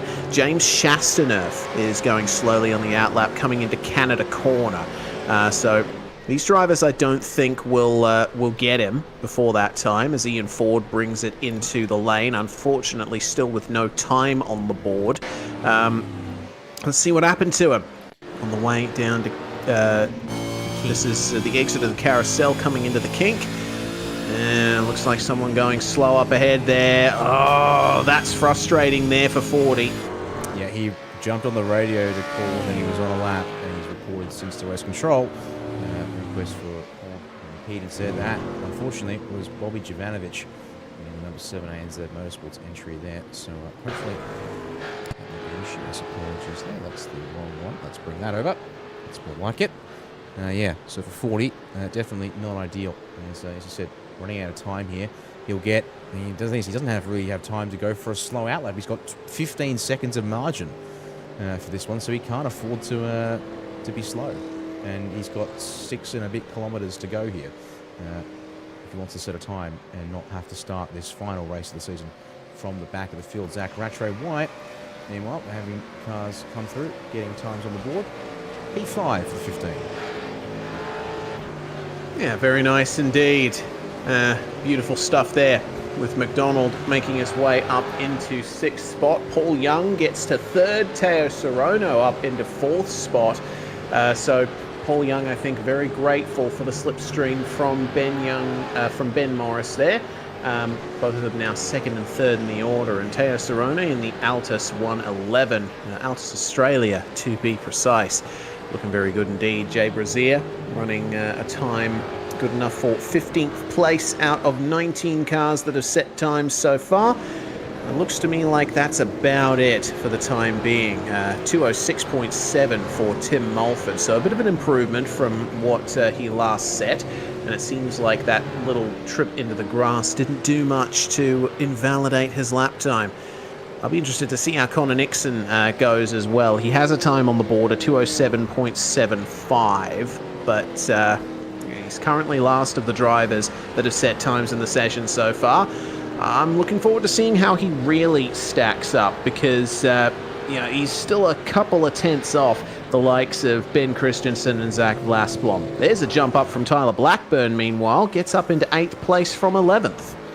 He does. I'm just trying to keep tabs on Ian Ford to see if he's able to get around and make this work. He's got 30 seconds from Canada corner. He's going to have to push most of the way here, I'd say, Reese. He can't really afford to dawdle as much. It's going to be, what, about 10 seconds from the last corner here? This is going to be close. Certainly is. I reckon he's going to be able to make it across the line with just a second to go, if that. But it's going to be tight for Ian Ford, who we certainly know is capable of putting a great time down. 15 minutes is hit, and he hasn't made it to the line. That's a shame. 2 seconds, maybe. Ah, man. Well, Ian Ford is not going to have a qualifying time to his name here, as everyone else is making their way down into the pit lane. Still seeing some drivers potentially on hot laps here. We shall have to wait and see how things go for Damien Cairns, who's running a new livery from what we have usually seen him in. Excellent simracing paint job. He's about one of the last couple of cars. So Jovanovic is the only car behind on track at the moment. In between him and Ian Ford as well. So yeah, this might just be about it. There's some cars maybe coming around. Last up, Andrew Ritchie is a no. That's a slow lap. That'll do Peels to the pits. Christensen, that looks a little... Oi, Ben! Hang on to it. So that's going to have to do no good. Tyler Blackburn, is there maybe one more in here for him? These numbers look okay. Looking up to the line, but no, that's heading to the pit lane. James Chastaneuf. At you, Chassis, only one lap to your name in qualifying. There come the accelerated sim racing cars in the background in the meantime. Push the 427 here. Peel for the right, he does. Anthony Bismarck and Damien Kenzo will commit. Let's see what they can do here in the Accelerate Sim Racing duo. Visma to the line, does not set a lap, but Cairns goes 206.7, and that's going to put him 15th. Nice to see there. So, unfortunately, a single car failing to set a time in that first part of qualifying, and it was Ian Ford. That's a shame, because looking at Ford's lap times, 206.3 in practice. That would have put him solidly in and around the top 10. There's a late jump there, but he has... Oh, I don't think that lap time's going to count. He committed to it. He's committed to it, but he got the call before he crossed the line from what on my end. So probably should have aborted that one, because that should be starting 41st, but might have just put himself up the order some. Yeah. I'm not too sure how race control is going to negotiate that. Regardless, qualifying part 1 is now done, and we have a little bit to wait before Group 2 comes out. Gilliam, the quickest of all, 6/10 ahead of Ben Morris and Paul Young. Teo Sorono really pushing it there. That 5th place time from Ian Ford remains to be seen whether or not that will stand, with Wallace, Rattray White, McDonald, Blackburn and Ritchie rounding out the top 10 so far. And then we have to go back to the 427 of James Chastaneuf, just behind Anthony Wiesma, Jovanovic, Baldwin, Mulford, Cairns, Brazia, Skilbeck, Vlasblom and Christensen rounding out the top 20, with Connor Nixon running the slowest time of all. Our Split 2 winner, potentially starting right on the back row of the grid. We'll have to wait and see if there's anyone who fails to get a time in qualifying 1, though, and whether or not Ian Ford gets demoted to the back of the grid there. Yeah, and to think the demotion, if it does happen, it'll be a pit lane start for the 115 as well. So we can't manipulate the grid in the middle of a live session. So it will be important to see how things choose to play out.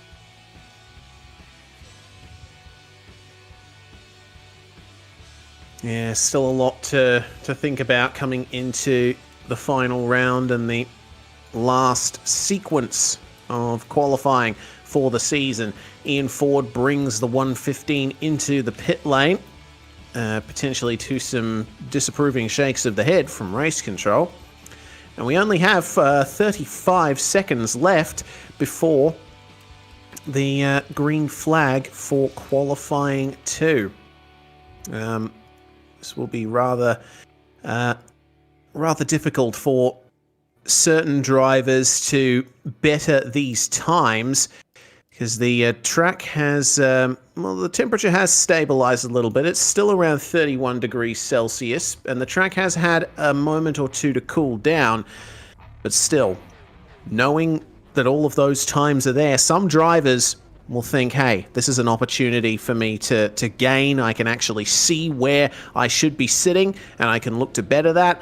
Others might see it as a very daunting prospect. Out of the pits, everybody comes, and the charge will be led by Jacob O'Reilly in the Vermilion Motorsports 222, followed by Kurt Stenberg in the Trans-Tasman Racing number 47. Good to see Stenny back out here too. Alrighty then, 15 minutes. We'll see how these drivers go at this time. Look at the weather as well in the session. It is actually, it's jumping around a tiny bit according to the blue bar graph there. 1 or 2 degrees here and there as radio from Benjamin Smith. It's being, he spins over the middle of the 9.5 SimSport cars, and I think a couple of them were trying to stick together. As the words he used where he'd open up the boot if they wanted to get in. So the queue shuffling begins already in the first part of this lap. I get the feeling that Stenberg will want to stay behind O'Reilly at the front of the queue here. He has been a part of the Trans-Tasman Racing squad for quite a few years now, and was present in the very first season of V8SCOPS action back in 2014, the test season of a shortened number of rounds that we ran. And he's certainly familiar with the tactics. He knows how to go fast around Road America, and one key to it is sitting behind another car and getting a speed boost. Yeah, without a doubt. You don't even need to be around too long to really get a handle on that either. But very much so. Yeah, just every extra lap time is most certainly valuable to mastering every little bit here. As that looks like Rehan Leonage trying to press up to the front of the train, and indeed he's going to slow behind Adam Briggs there by the looks of things. So how about we ride with Rehan here on this moment? As you can see here now, the game start a little bit at the initial bend, and then they get going now. It seems as they set up for their laps, and let's ride on board with Rehan. Full lap running over here. Let's see where Rehan can put himself in this session to defend second place in the championship. Absolutely. Rehan, the youngest driver in the field. He was only 12 years old when last I checked, potentially up to 13 by now. But we'll see how he goes around this lap. Certainly got a lot of pace, races karts in the real world as well. And his father Laz playing the race engineer role when he races in V8SCOPS and the Pro Invitational Series. Out of turn 3 he comes, and this is looking like a very smooth lap so far. Definitely seeing the difference between him and his teammate Tim Mulford there. Mulford looked a little bit more out of control, though did look quick in some sections of the lap. Rehan, by contrast, looking very smooth and very controlled. You can see barely a hint of oversteer from that car, just minor corrections on the way out of these corners. And it looks like he's going to start to round up on the Mustang here of Adam Briggs in the Synergy number 72. It's going to be good for Rehan when he gets out of the kink. He'll get a nice slipstream on the way down to Canada Corner, but is he getting compromised in the middle sector? That is the question indeed. Actually, I might hand back to you, Reese. Yep, it seems like you're getting a call. All right. Yeah. Through the carousel they come, and you can see there's some hints of oversteer from Briggs up ahead of Leonage. On the brakes coming into the kink, the apex is hit very nicely.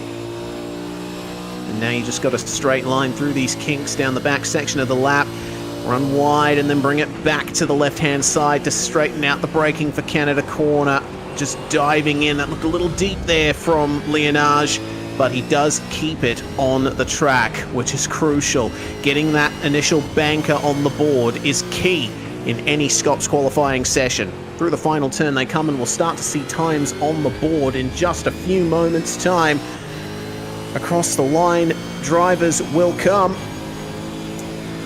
And who will better Andrew Gilliam's time, if any? Kurt Stenberg goes to second on a 2:05.8. O'Reilly into sixth. Lienage goes to second. And then Gibbs goes to second. Oh, the times are piling in. There goes James Scott to provisional pole position.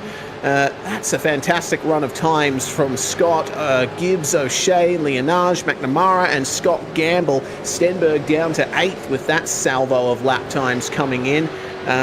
Seeing a few more drivers set times a bit further down the field. Benjamin Smith, 33rd of the 35 cars that have set times so far on a 2:07.1. And then Brett Loxton comes across the line to get into 25th spot. We still have 5 drivers, it looks like, yet to set times out of this group. They include Kenneth Latter, Griffin Gardner, Dylan Rudd, Cameron Jones, and Logan Barnett. That is an excellent run of times so far. We'll have to wait to see what the pace is like from Latter, our champion-elect Gardner, Rudd, Jones, and Barnett. And it looks like we're already going to see the first signs of that here from Logan as he comes out of the pits for his second run. Yeah, I think it looks like, an aborted run by Logan. Also same as said for Dylan, so I'll call it his second times. Yeah, apparently.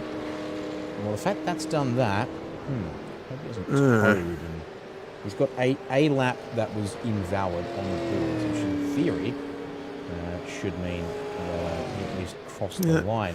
Rudd did go into the pits. Okay, well, good to hear that at least. To bring up procedural fouls there.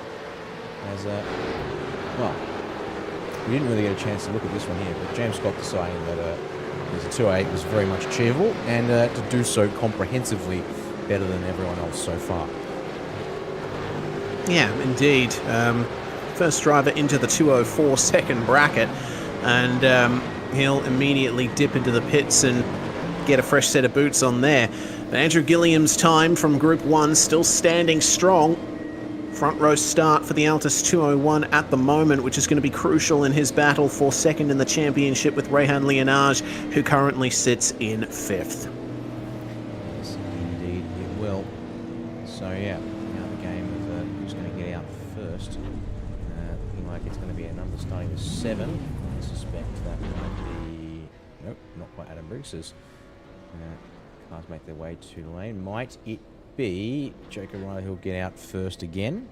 He did come in first, and he will offer to lead the queue once more, it seems, because with these guys coming out now at 7 minutes on the clock. 2 minute, what was it say, 3 minute out lap, 2 minute fast lap. Yeah, this is it. You're only going to get 2 chances. Not doing a qualifying time tonight by the looks of things, unless you were bought on, actually, yeah, if you were still bought in a lap or so, it's still only going to give you 2 chances. So that is how it rolls. Let's just see real quickly. Yeah, Dylan Rudd out of sequence, but preparing. Same for Logan Barnett, it seems, who will look to sneak on by there. Here, Dylan looking for as much space as possible, it seems. Everyone else practically heading out now. They're down towards turn 3. I think this is probably the best. This is probably the best option for Dylan's case. Yep. Let that gap grow. Not so much to Barnett, but to everyone else who's going to be trundling around. And time to go now, since you've made it to the last corner. Absolutely. So let's see what Dylan Rudd can do. Certainly has been looking quick in the latter half of the year, hasn't he? The 990 comes across the line to begin his likely one and only chance at a hot lap here. So, into turn 1, nice and straight, top speed of 269 k's an hour, and look at the way he rides the curb on the inside of turn 1. Those 9.5 SimSports Commodores and Mustangs are looking incredibly composed through these turns, and you see how beautifully it responds to his steering input coming into turn 3. It's very difficult to get through turn 3 in a way that you're happy with. Yeah, also watching here, predicted time is currently what's ticking up there on this display for us in the center of the screen. It looked good in the first couple of corners. It's then popped up into the 2:05.3s. Although you see there through turn 5, it threatened a 2 again before popping back towards the 4s. There's a little ebb and flow across the course of the lap. Unfortunately, can't bring up the leader's seconds to compare.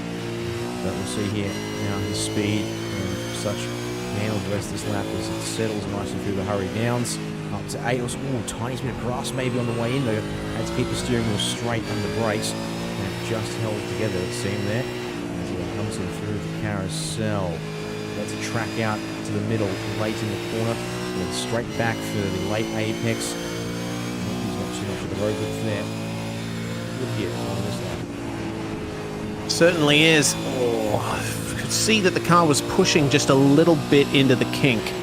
That's not good there, but he maintains the speed and maintains a low 2:05 predicted lap coming into Canada corner. It goes up on corner entry, which means it should go down on corner exit. Oh, maybe it just looks like Canada corner in general just wasn't good for Dylan Rudd.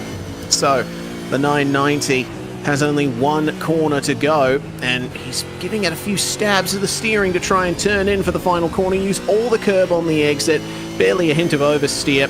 Good to see, but here comes the lap time for Rudd. Just catches the grass a little bit on the straight. That's a bit of extra momentum lost. It's a 2:05.6 in the end. Still, that's good enough for P6. Nice job.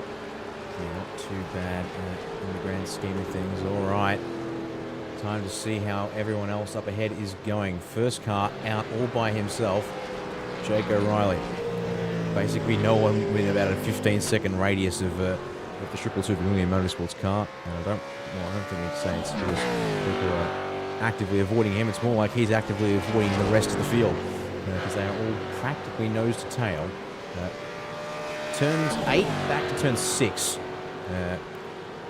And then there's a few outliers, such as O'Reilly here. So he's already up in Canada corner now. Let's see what the start time looks like. Actually, let's bring up this here real quick. Pushy for O'Reilly Reese. It looks like this is going to be, I reckon, slower than what he's done already in the session. But one corner left, maybe some time to be found here. Now let's see. Yeah, it does come down for just a moment there on the exit of the final corner, but it looks like it's going to be a 2:06.1 that Jake O'Reilly will be looking for here. Oh, no, my bad. Oh, no. Okay, so the predicted time was off a little bit, it seems. 2:05.7 gets further into the top 10 with that one. Nice stuff from the 222. Right, here comes the train. First up, Sean McNamara towing Griffin Gardner around the circuit, it seems, as we come to less than 2 minutes to go. 2:06.3. Gardner goes 5th. They come now, come the times. Yep, Taliancic up to 12th, Andre Yusuf up to 21st. He's pipped by Benjamin Smith. Kenneth Latta puts his 269 Synergy Mustang into 27th. Adam Briggs going to 2nd spot. That is a massive time from the Synergy 72, 2:05.19. That's one of the best qualifying performances Adam Briggs ever had, if my memory serves me correctly. I think that sounds about right too. I mean, I've only been here 3 years, so I don't necessarily have the backlog of history, as it were. But checking that box there pretty nicely by the looks of things. And looks like it might just be a chance of the Synergy lockout of the front row, because Robbie Gibbs is just come out of... Now let's see there, that last lap of his, invalid. Second time, slow. This might be a chance Robbie Gibbs off sequence from the rest of the field. Is he looking to put in one final lap to challenge Gilliam? Maybe Briggs. We'll have to wait and see. Yeah, we will have to see indeed. All right, it is time for Robbie Gibbs to show what he's made of. The number 2 currently sitting in P4 in the session. It looks like a nice smooth run out of turn 5. Just catching the gravel maybe with half a tyre width on the exit. High revs in second gear for this corner, up into third, maybe a tap of the brakes, mostly a lift coming into turn 7. Oh, he just caught the grass on the exit too. A little bit of extra rotation, but there's a bump at the end of that curve you have to be careful of. He pushed a little bit into turn 8 there, unfortunately, and it looks like that's the end of the lap there for him. He has completely lost all momentum out of that corner. And that will be Gibbs' session over, I think, and session over for just about everybody, save for maybe Brett Loxton. No, he is complete on this run because he too just improved to 18th place. So that'll be it for him. And yeah, everyone else will have to head into the pits. I think we can effectively call this one early, Reese. And well, the time is about to hit 0 as well. So it will be a Synergy Sim Racing lockout of the front row. James Scott, putting that lap down at the start of the session to show everyone that he's here to mean business tonight. As I said, Adam Briggs pulling a qualifying result out of the bag. We haven't seen from him either in a very long time or potentially his best in the series. Yeah, absolutely. Some excellent performances coming out of this final qualifying session for V8SCOPS in 2023. And as Gibbs brings it into the lane, the 9.5 car behind bringing it in as well. I believe that's a 9.5 Commodore. They have changed their livery recently. I could be mistaken. But yeah, looks like I was right. That is a 9.5 car of Dylan Rudd. So, yeah, I think that there's a lot of drivers here that should be very happy with how things have gone. And I'm looking forward to seeing how the race turns out. It's going to be a fun one here. But really, James Scott and Adam Briggs for Synergy Sim Racing, that is a front row lockout for that stable. They should be very proud of what they've achieved in this session, and I'm certainly looking forward to the inevitable battle between Andrew Gilliam and Rehan Leonage as they start in the top 10. So this is your official grid then for the final round of V8SCOPS for 2023. It's Scott and Briggs on the front row. Then they are followed by Andrew Gilliam and Robert Gibbs. Behind them, Dylan O'Shea in 5th spot, the leader of the 9.5 cars, and there's a veritable squad of them here in the session, with champion-elect Griffin Gardner starting alongside him in 6th. Rehan Leonage in 7th spot, starting alongside Dylan Rudd. Then we have Cameron Jones and Sean McNamara rounding out the top 10. How many 9.5 cars is that in the top 10? Many, probably a correct assumption there. Yeah, if I could do a quick head count, that's 5. So they've got a 50% hit rate on the top 10 tonight here for your 250k race at Road America. Just in behind them, it'll be Jacob O'Reilly and Scott Gamble rounding on 11th and 12th to get this one underway here tonight. Behind Scott Gamble, Mike Taliancic and Kurt Stenberg to share row number 7 as we crack the 1 second marker compared to James Scott's time at the top of the charts. Phase 4 gonna sit together on row number 8 to start this one off. Ben Morris just ahead of Paul Young to kick things off tonight. In behind, it will be Teo Sorono next of our Altus Australia cars, following in behind Mike Taliancic, team manager for that one there. Brett Loxton in 18th, sharing row number 9. In Ford's time from Q1, which came after the buzzer still. Haven't heard confirmation yet on that one, but still might be P19 for him. Luke Mitchelson, at the very least, will round out row 10 here with P20. In the 21st grid spot is Justin Wallace starting alongside Benjamin Smith. Gutter night race on Oz, solidly in the midfield with Andre Youssef behind them in car 900, starting alongside Zach Rattray White. Behind them, we have Dylan Pereira and Zach McDonald, another 9.5 car in there too. Tyler Blackburn, another member of the Race on Oz squad, will jump on into the 27th place alongside Kenneth Latter for Synergy Sim Racing. Andrew Ritchie and Anthony Visma will round out the top 30. And now remaining cars to make it 41 will be Logan Barnett sharing the row with James Chasnoff there in the 427. Boy Jovanovic, unfortunately, back in 33rd for him. He's sharing row number 17 with Brady Baldwin in the Synergy Sim Racing 07 tonight.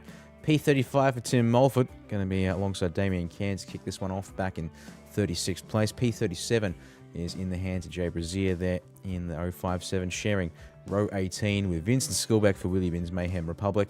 Zach Vlasbaum and Ben Christensen, unfortunately, not great one-lap pace tonight. They'll be rounding out our top 40. And our Split 2 winner, Connor Nixon, is going to be sitting back on the final spot on the grid by himself there to make it full field of 41 cars getting ready to take to the action here tonight.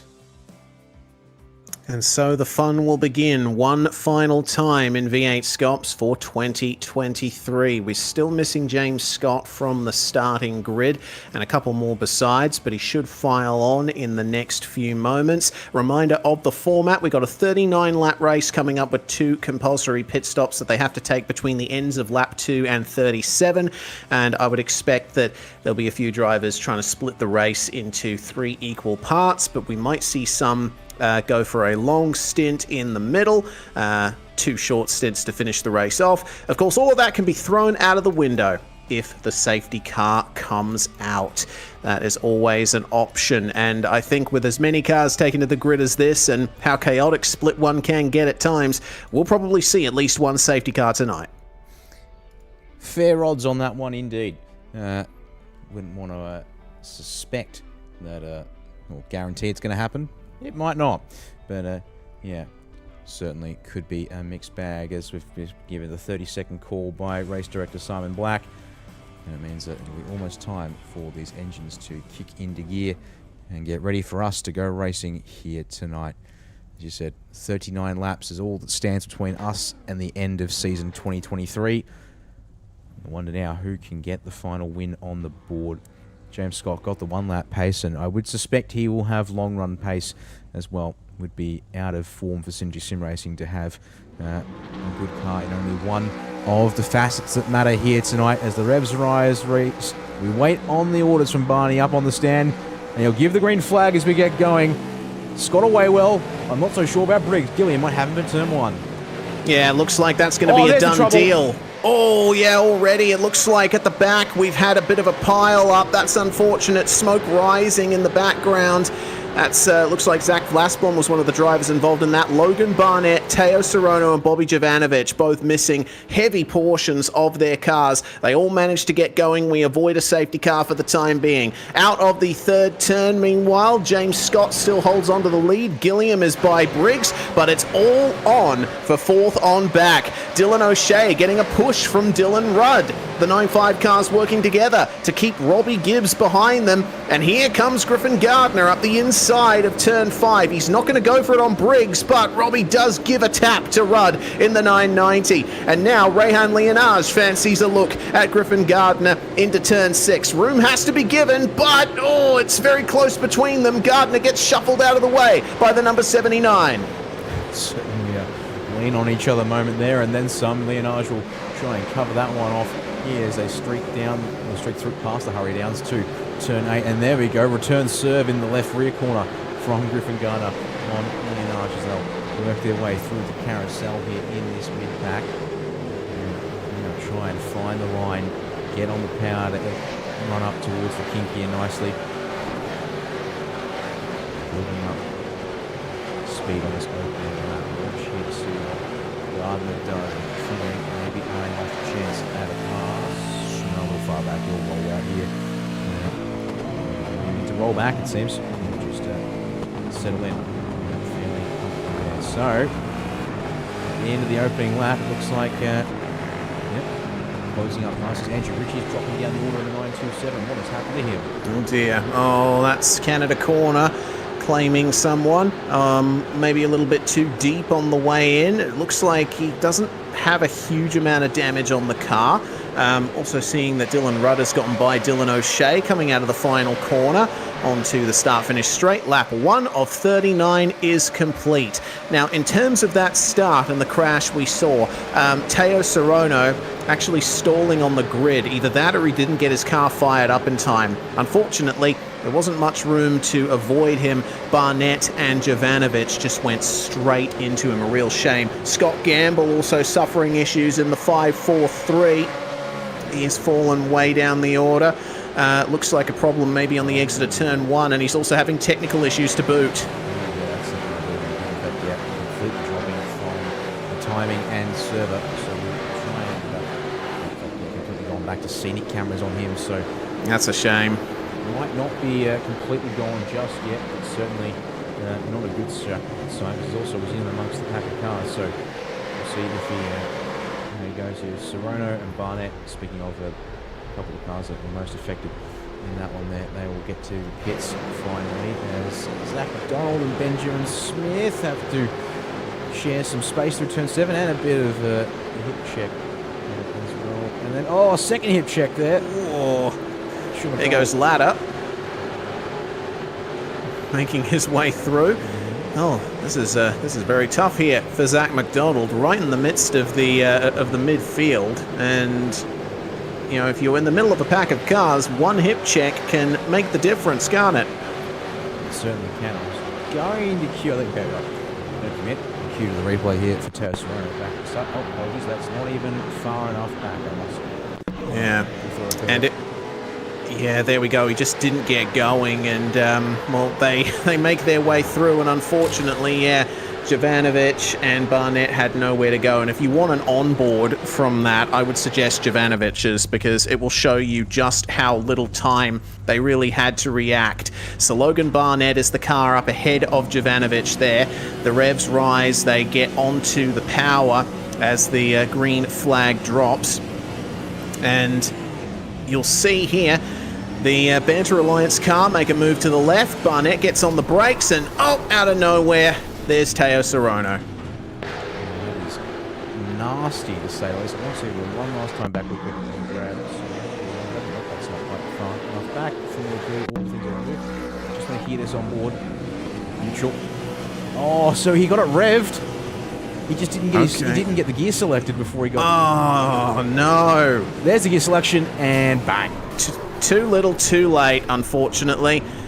That's such a shame for all of the drivers involved in that incident.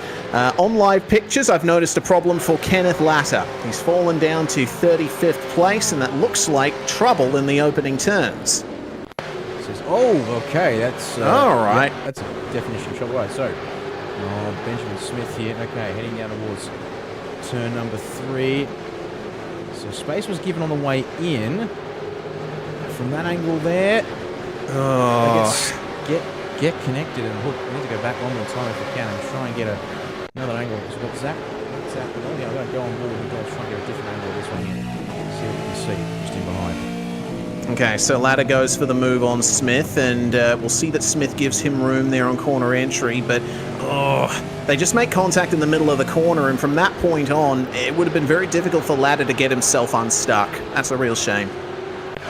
Yeah, absolutely. He's sitting on the apex curve there, so it's not like he can really go much tighter through the corner. And unfortunately for him, that ended his race. Well, hasn't ended his race, thankfully, in a sense, but it's put him back down to P35, second last of those. Still running in this one. As a swing back towards the top of the situation, top of the table for now. As also been penalty already issued by race control. There has. 188 of Anthony Visma. Instant on contact on 91. Okay. Why it's happening. As we're serving that one now. Further down the order. All right, I'll take a little look for you, and looks like it wasn't. It was later on in the lap, at the very least. I get the feeling that might be why. That is exactly the reason we saw Andrew Ritchie going off at Canada Corner on lap 1. Visma just tapped him in the back. It wasn't a tap; it was more of a smack, and that's what sent Ritchie deep into Canada Corner on the first lap. Then ending. Close the tail here. Open lap as you'd expect. Jump on the anchors, and oh dear, that is dispatched of the 927 all the way off the road and down into the weeds. Yeah, unfortunate there for Richie, but the incident was penalised by race control, so he at least has that going for him. Doesn't change his position in the race, unfortunately. Speaking of positions, here's the top 5, who have all broken away in a pack from the rest of the field. James Scott leading by half a second over Andrew Gilliam, who's still keeping Adam Briggs at bay, but they have the 9-5 pair of Dylan's Rudd and O'Shea chasing them down. Also a bit of a game here of the don't overdrive the car and stick. More than happy to sit 3rd, 4th or 5th. At this point, no need to be trying to press for the lead of the race. And it might also be the case of James here setting the tempo that everyone is able to match. And so no one's going to try and push harder and faster as it were as well. So you see here right a little bit longer if we're going to see if there's any roll turn 1 at all. If there was, it was very tiny and very late. Yeah, kind of, yeah, I'm sensing there was a little bit of a lift-off, at least from the 9-5 cars behind, potentially from Andrew Gilliam as well. And, you know, James Scott's pace in qualifying was almost impossible to match. So I think the best strategy to go about the first part of this race is to just save a bit of fuel in the braking zone. Stay in touch with the leader, obviously, but if you can save those extra few mils of fuel over the course of this first stint of the race, that'll result in a shorter pit stop in the initial phase, or it could afford you the opportunity to fill it all the way up without losing as much time as you otherwise would and go for a long middle stint. It could also help you when it comes to a safety car as well. We still haven't seen any of those yet, but still plenty of opportunities for that. So we've had a steadily growing retirement list here. We unfortunately lost Scott Gamble and Andre Youssef to connection issues, and the 3 cars involved in the start line incident, that's Logan Barnett, Teo Sorono and Bobby Jovanovic, they have all disconnected from the server. The damage was simply too great, so commiserations to those 3. Very unfortunate indeed. Another bit of news from race control meanwhile. Benjamin Smith in the 91 has been given a black flag for contact on lap 3. I'm assuming that was the incident we saw with him and Kenneth Latta. I would think so too. So it looks like their review of the situation there might be that Smith has turned down on Latta at the apex of turn 3 there, sorry. And what was that incident?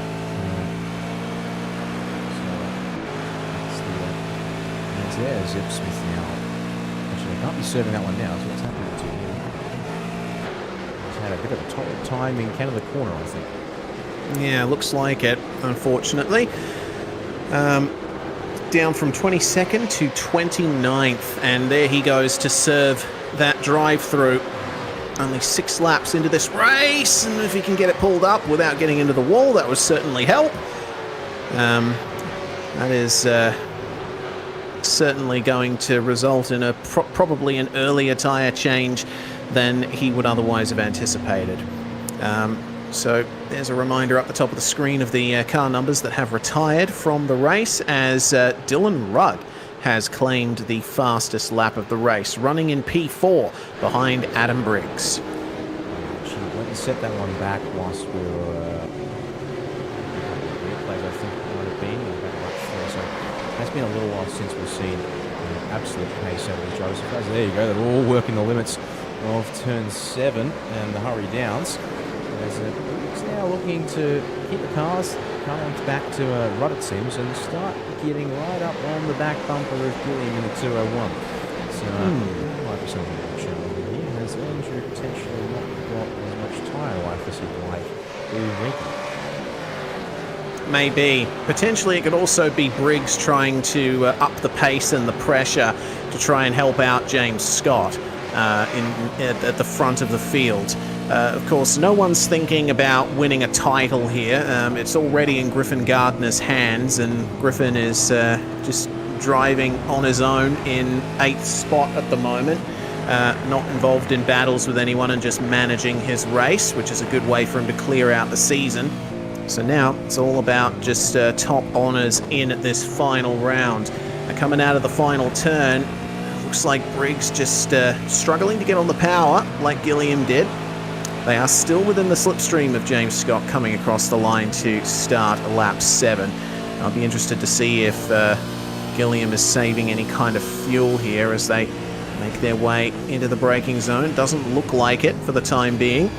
Still trying to keep the pressure on. I think I heard a little roll there, and I also, when I was on board with James Scott, it was about a lap or two ago, here it makes it sound like a bit of a roll from the 0 to it's the for here, down towards turn 5, close to the first time. Right, listen in. Well, he better do it again, otherwise I've been made an absolute fool of myself. Is it the case? We'll find out. There it is. It's not much, but it's a little something. Yeah, okay. So even the race leader is backing off a little bit before the braking zones.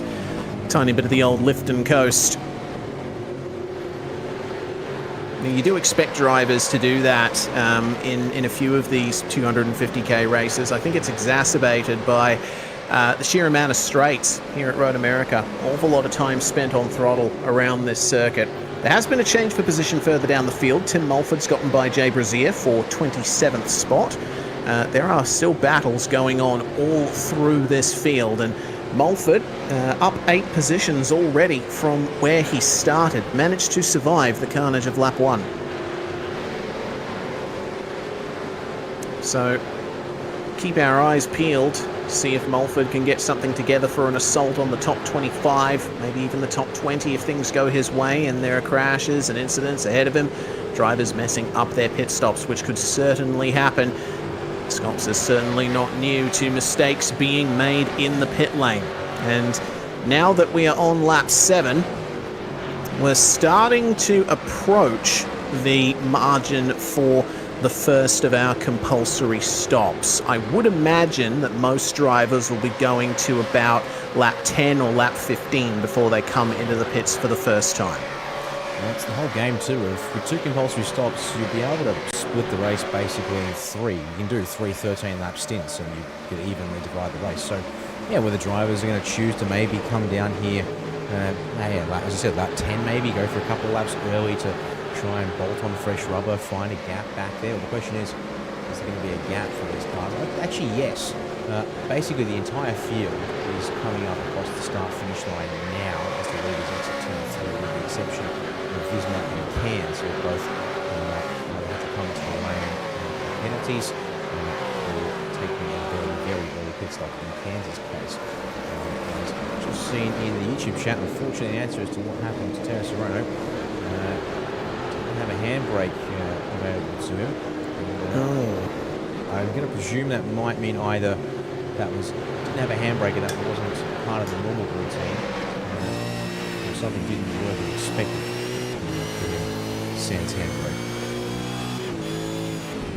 Yeah, it's always tough when hardware issues define your race, because I mean, in the real world, you have bearings go, or you blow a head gasket, or something along those lines. It's stuff that's physically wrong with the car that can end your race.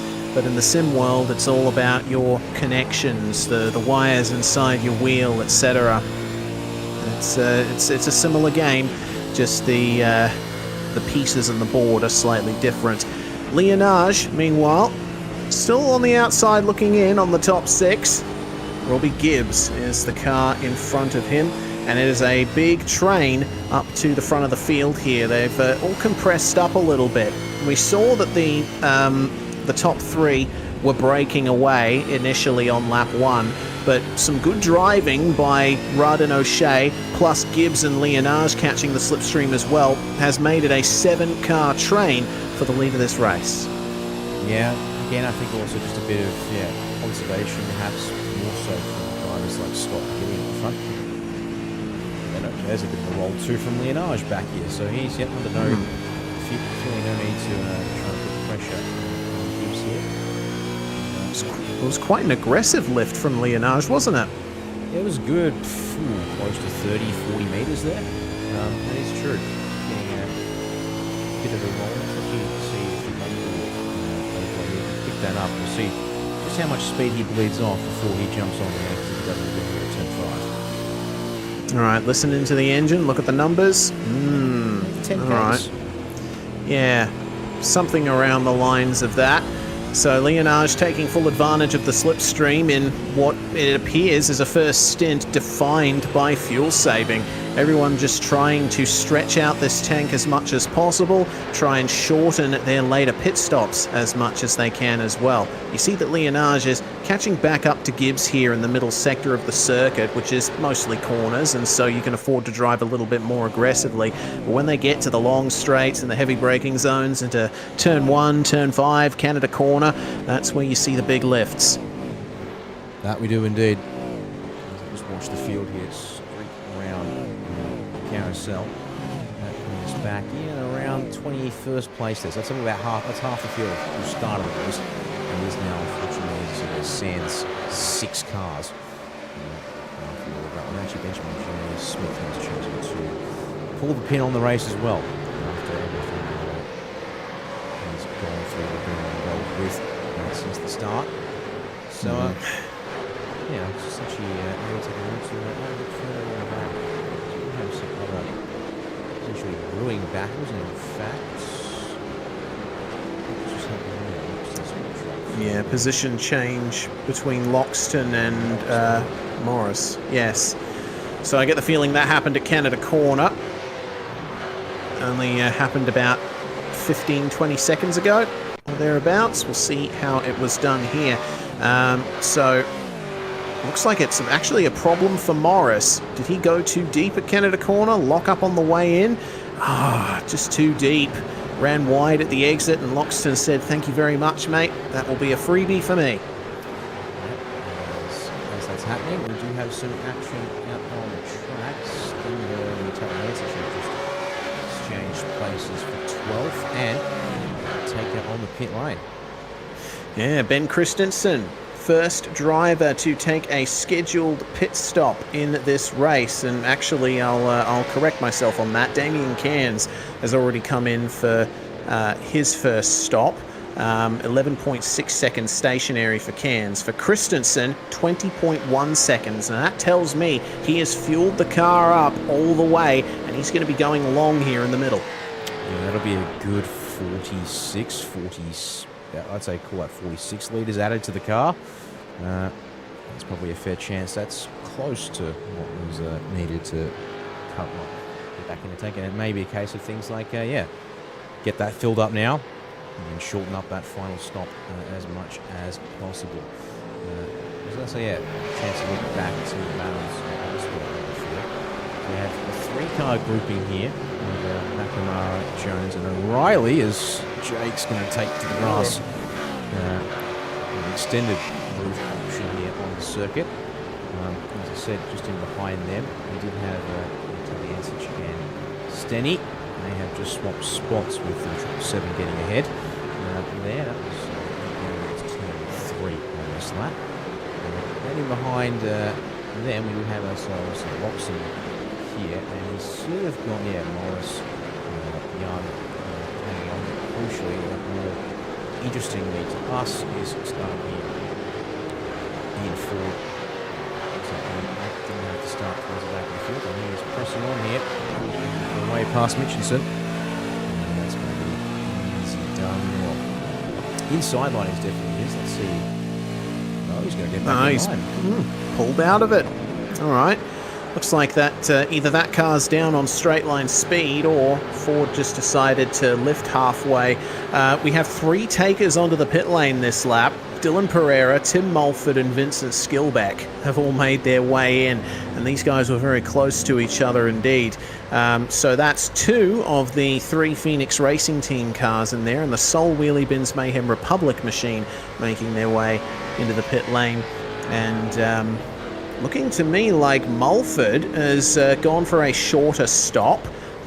He's decided it's better to go for 2 short stints to start off the race, and then maybe a long one to finish off. Pereira, meanwhile, 19.5 seconds. Skillbeck, 22.6 seconds. So Skillbeck is going to go the longest of all on this stint from what I can see, unless he decides to shorten it a bit later on and just get the quick stop done and out of the way. But I don't imagine he would do that. You'd want the car to be as light as possible towards the end. Yeah, so I have to see if going short on fuel is going to work out for those who have down. But really, looking at the numbers now, people have stopped. It's actually almost split 50-50, although we have a 3-2 advantage to those who decided more fuel now is best. And yeah, I would think so too. At this point in the race, better off to make sure you're not putting yourself in the line if you can manage the car now. Have the best of it later on, as no one taking from this front wheel by things. I'm just confirming, yep, the top 7 will stay out. Griffin Garner back here too. He's just a little bit off the train. You can see about 1.5 seconds behind Leonage. Trying to catch up. I think he's pull back the mark. Speaking of which, that's Cameron Jones' teammate, so which is right on living, and a good roll there to get back off the bumper before they turn into turn 1. And Griffin Gardner's pace, I've taken a look at it. He is almost matching the times at the front of the field. Scott and Gilliam set 2:07.5s. Briggs was the fastest of the group, as was Rudd and O'Shea, running very low 2:07s. A 2:07.173 for O'Shea, actually, so he was the fastest, correction. Griffin Gardner, meanwhile, 2:07.6. So, yeah, he's got a bit of a disadvantage here, has Griffin. He doesn't have anyone to slipstream with, at least until he catches up to Leonage. Did take a 10th out of him on the last lap, and considering how aggressively Leonage has been saving fuel from what we've seen, I think there's a fair chance Gardner will be able to get a whisper of slipstream by the end of this lap, and then we might see him mount an attack on the top 7. Yeah, maybe your gaps come down about 3/10 to the leader since he started this lap alone. So that says to me a lot. There's a fair bit of pace management still happening here in front of the field. William for a second. Let's see what it looks like here up in the Canada corner. That's a good 100 meters maybe of a roll. It's at least 100 yards. So it's on its way to 50-something meters for it. So it looks like everyone, yeah, we're going to try and burn as little fuel as possible here.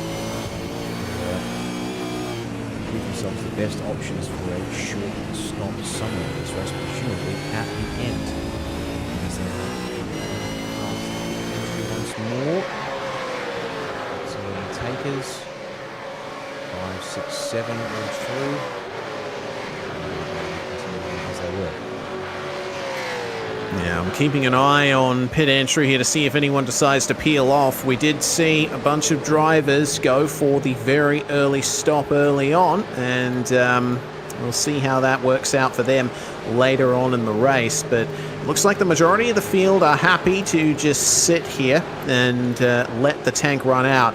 I'll correct myself, there's one driver who isn't doing that, Kenneth Latta. The 269 Synergy Mustang is now in the lane at the end of the 12th lap. Top of the field. Oh, There you go. Hello. That surely was a big old roll. But let's go confirm that one for us here on the replay real quick. yeah, looks like it from what I can see. James Scott, keep an eye on him here with Gilliam on board here, looking at the Synergy 088. Wow, gets on the brakes super early there as well. It wasn't just a roll. Maybe Scott was conceding the position. I think that would suggest there's a bit of strategy games definitely afoot now in this one. So Scott deciding he's had enough leading the pack, he'd rather take some additional savings. Riding in P2 at this point. So he's been given 12.5 laps to sit second. And now it's his turn to go lead the train around. Let's see how the drivers choose to go here. We're in lap 13, end of the first third of the race here now, as we come to the end of this one. So that means what, we're just over 80 kilometres of racing done here for this evening. 165 to go 70 to go, give or take, on some numbers there.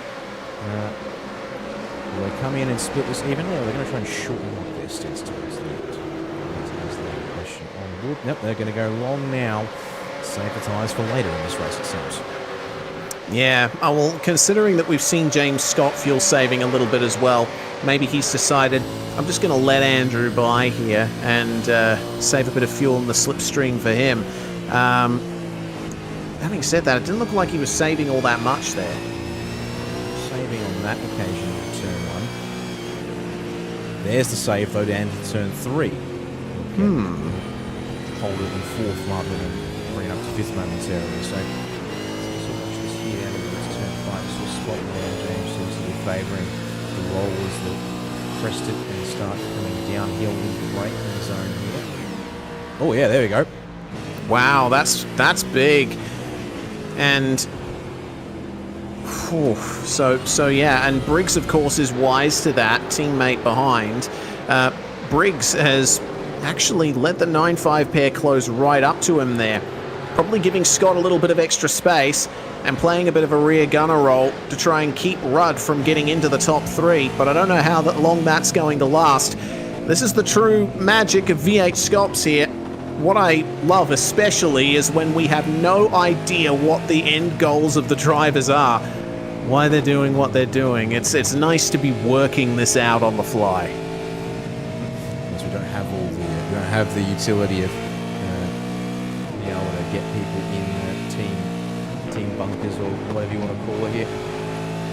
Yeah, I have to say that doesn't look like that's too much rear guard action from Adam Briggs.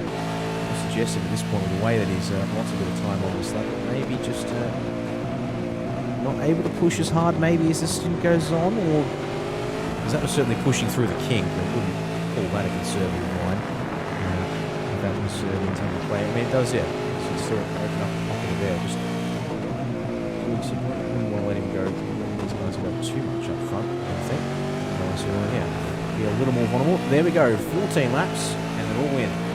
All right, everyone following each other in. Griffin Gardner is going to join them as well. What about the other 9.5 cars of Jones and McNamara? Yes, Jacob O'Reilly, meanwhile, stays out.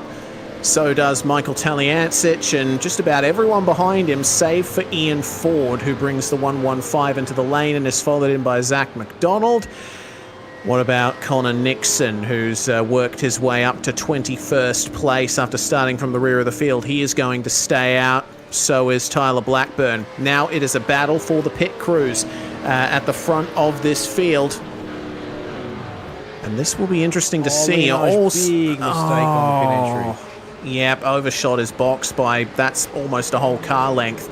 That's a huge shame for him. He's going to drop straight off. Gilliam's the first one off the jacks, and followed out by James Scott. Briggs is going for a long stop here. And, wow.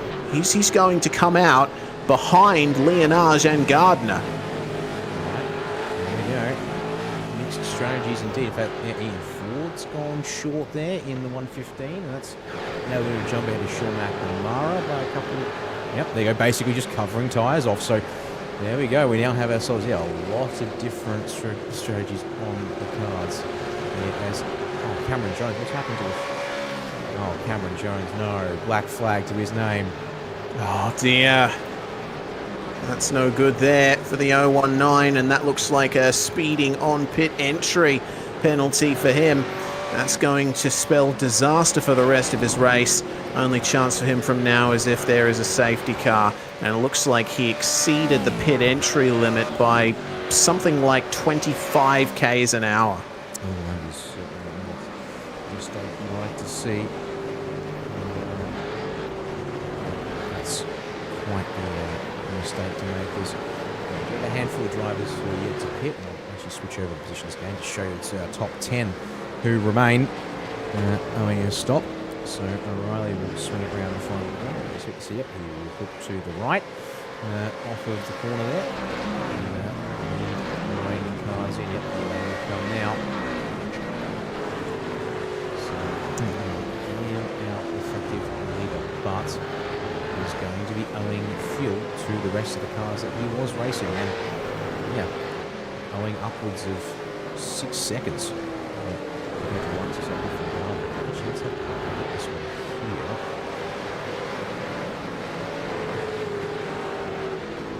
There we go. Has made benefit off it, though, based on those numbers, if the gap number can be trusted. Does look like it. Well, the rest of the field, save for Zach Rattray White and Connor Nixon, into the pits now. And as they come across the line, Jacob O'Reilly just bringing his way out of the pits as Leonage and Gardner fight alongside. Adam Briggs now back down into, that is, effective 8th place. But we should expect Briggs to go very long in this next stint. That is potentially the longest pit stop we've seen. In fact, it is, save for, of course, Cameron Jones with his penalty tacked onto his pit stop. Yeah, Anthony Visma might technically sneak a couple of extra seconds in, but at the same time, Visma towards the back, maybe some damaging. So yeah, realistically, focusing on our front runners above all else. Indeed, that is the long stint right there. It does have Leonage and Griffin Garno try and latch on to here. That might help with it, picking up some speed in the straights to compensate a little bit. Fuel on the 72. To see Rattray White or Nixon come to the lane, so will come down this time here, lap 16 of this race. And we're going to try and go super long here and super long in the middle, and then go for the shortest possible fuel and tyre run to finish things off. I guess we'll have to wait and see. Whoa, all right. That's something you have to keep an eye on at Road America. Entry curbs. You can't swing to the left too soon coming into the final corner, otherwise that will happen. That's probably another half a second or so. That's cost Zach Rattray White, but Connor Nixon is going to bring his way into the pits after 16 laps of a first stint. The rest of the field splitting it as close to an equal third in the first stint of the race as you could probably get. So where is this going to put Nixon? And how much of a stop is this going to be for him? Well, considering that he waited quite a few laps before coming into the lane, I would expect this pit stop's going to be shorter than quite a few others, which means he'll slot himself out probably on the verge of the top 20, maybe even a little bit better. Let's see then. Justin Wallace and Ben Morris will be coming up on him in a second. Nixon falls down to 18th and then 19th. Zach McDonald, the next of them. But Nixon's pit stop, 18.7 seconds. On my end at least, 18.5 on the broadcast feed. Yeah, that looks like that's worked out all right for Nixon, especially considering he started dead last. Yeah, you can see the plus 17 next to his name. That is a valid assessment of his gains in this race, and gets himself out in front of that small pack of cars, starting here with Zach Weisbach. So that's certainly valuable to say the least. This one goes back to Christensen. So basically time that one about right for 168. This will be able to get himself up to speed once again without too much threat from behind. Well, meanwhile, the battle continues between Vlasblom and the Phoenix car there. Rattray White coming into the final corner. Will he go for the pits this time by is the question. This is the phase of the race where, people are locked in battles, but they know that the strategies are differing. So the question is, do you attack, try and gain some track position, or do you just sit behind? Do you wait for the other guy to go through his strategy? Lordy. That was pretty hairy for Zach Vlasblom on the exit of the carousel. That might give half a chance to Pereira, but still a bit too far back. Coming into Canada corner for that one. Still, Pereira, I think, smelling blood here. Oh, he will absolutely smelling blood off after that one there. It was keeping him honest, and now gets even more of a chance to do so. Just needs to get a little closer, although, there you go, Vlasman going to offer it up inadvertently there at the final turn, and it's going to be more from keeping honest to going for the move as they'll build up the speed down the start finish straight. There we go. Cover from the 57. Racing line taken by Carrera. Side by side. This isn't done yet. Oh, close. Banging mirrors on the way in, but the defense is successful there for Blastblom, and this brings Tyler Blackburn and James Chastaneuf right into the fold as well. Turns it into a 5-car battle if you include Ben Christensen in there too. Further up the field, I'm noticing that Brett Loxton is starting to make moves. Michael Taliancic just getting by Sean McNamara behind him. Now, just a couple of corners ago, McNamara was ahead of Loxton, so Brett, after having come out of the pits for his first pit stop, is piling on the pace, and he's working things out nicely.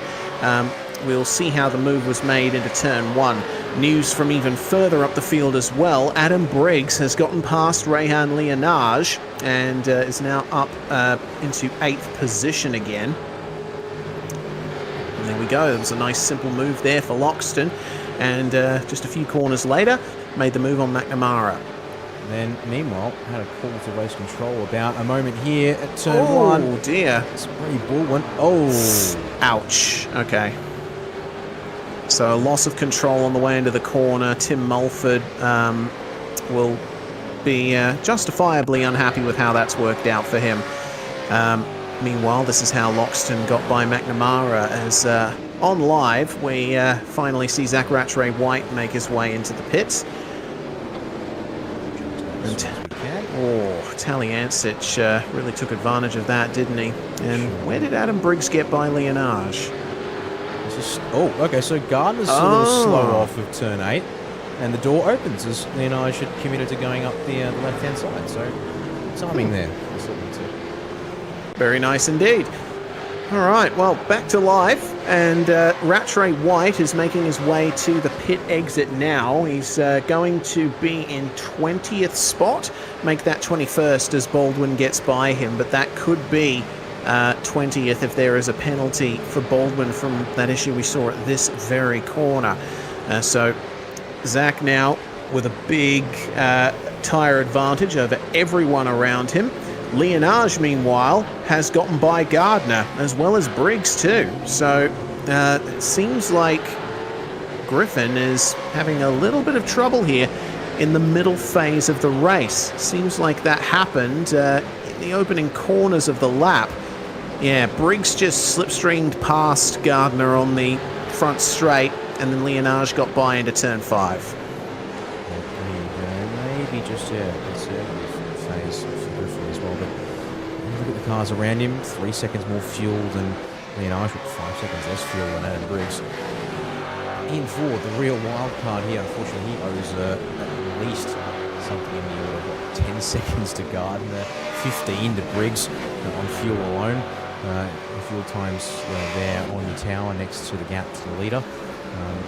So, yeah, it's an interesting play here from 40. Gets him up in the top 10 on the back of this little battle pack here from 6th on back, but he's going to have to pay the piper in the second stop. Yeah, such is the 250k race format with 2 mandatory pit stops. You can get yourself an advantage in terms of track position early on, but you will have to pay for it later. Back up to 3rd, Dylan O'Shea, working himself nicely with his teammate Dylan Rudd, and they've been driving pretty well in formation, these 9.5 cars, since the start of the race.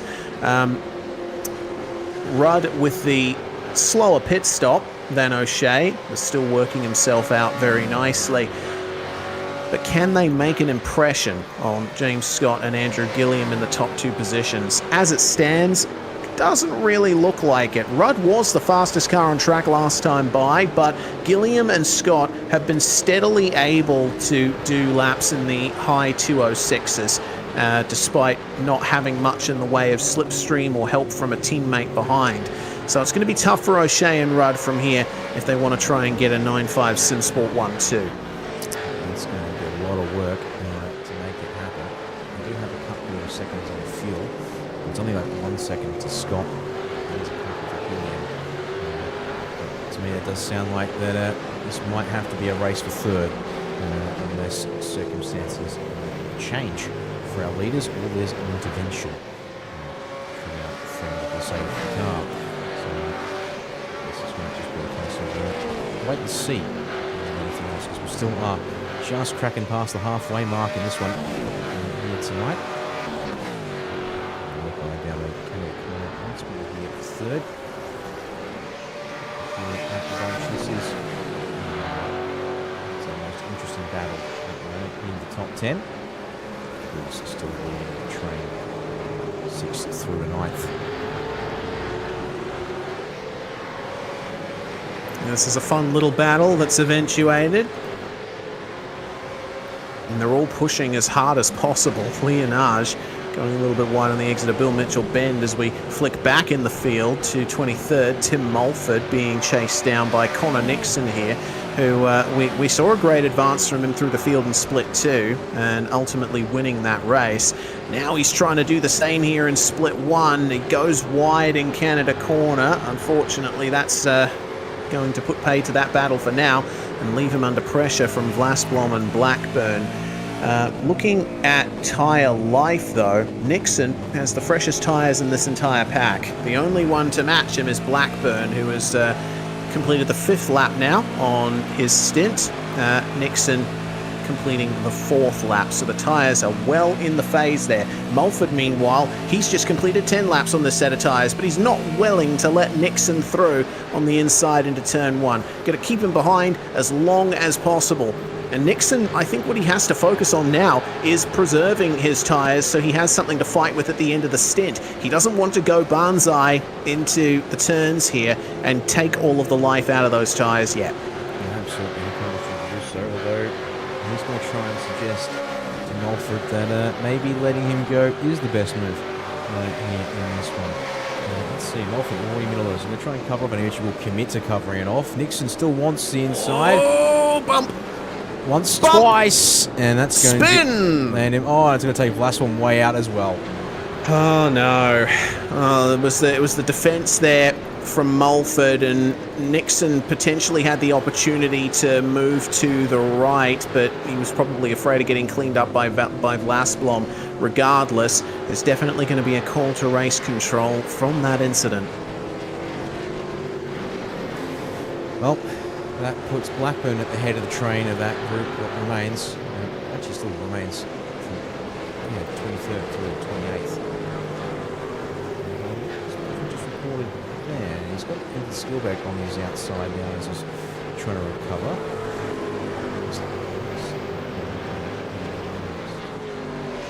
Yeah, I think unfortunately that's going to go a long way. Despite a call of excessive blocking from Nixon, Mulford did commit to the defence early. And I didn't see a cars with the up at any point whilst we were looking at that fight, so that will be a one-way trip down the pit lane. Indeed, I wouldn't be surprised if that's ultimately the case. Rudd and O'Shea still together this time. Rudd ahead of O'Shea. The pass has been made between the 9-5 SimSport teammates, and there's still pressure being put on by O'Shea here. Wondering if it was a controlled swap between the two of them. Rudd has been ahead of O'Shea for a couple of laps now, and it looks like he just moved past him on the start-finish straight. Maybe they're trading spots in the slipstream. Yeah, there we go. O'Shea just let him go. Stick behind, save a bit of fuel for the final stop, and then help your teammate out as well in return. Yeah, not too shocking that would be just a wee bit coordinated between the teammates, lo and behold. Last thing you want to be doing is giving each other grief in the middle part of a race where you're just trying to manage yourselves and maybe try and find a way forward. So on that last lap, Rhodes' pace matching Williams at the front of the field. With him here, he needs 2 seconds on it, and James Scott to the equivalent on fuel. He's only got 8/10, so that's definitely an advantage. 088 when they come down the lane eventually for their second stop. Just completing their 8th lap of the stint. Actually 7th. This is a ticks to 8 now as they cross the line. So, oh yeah, that makes sense. They came in lap 14. Eight done on these tyres. We have 6 or 7 laps on these before they'll exchange for a fresh set. We will have to wait and see.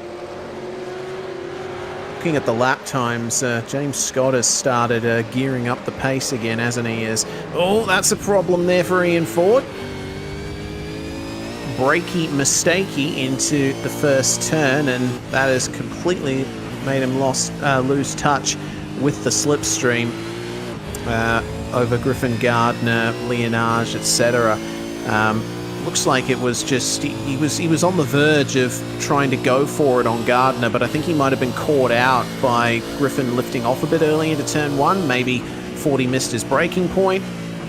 Not too sure. Either way, he caught the outside grass on the way into the first turn, and that was the end of it.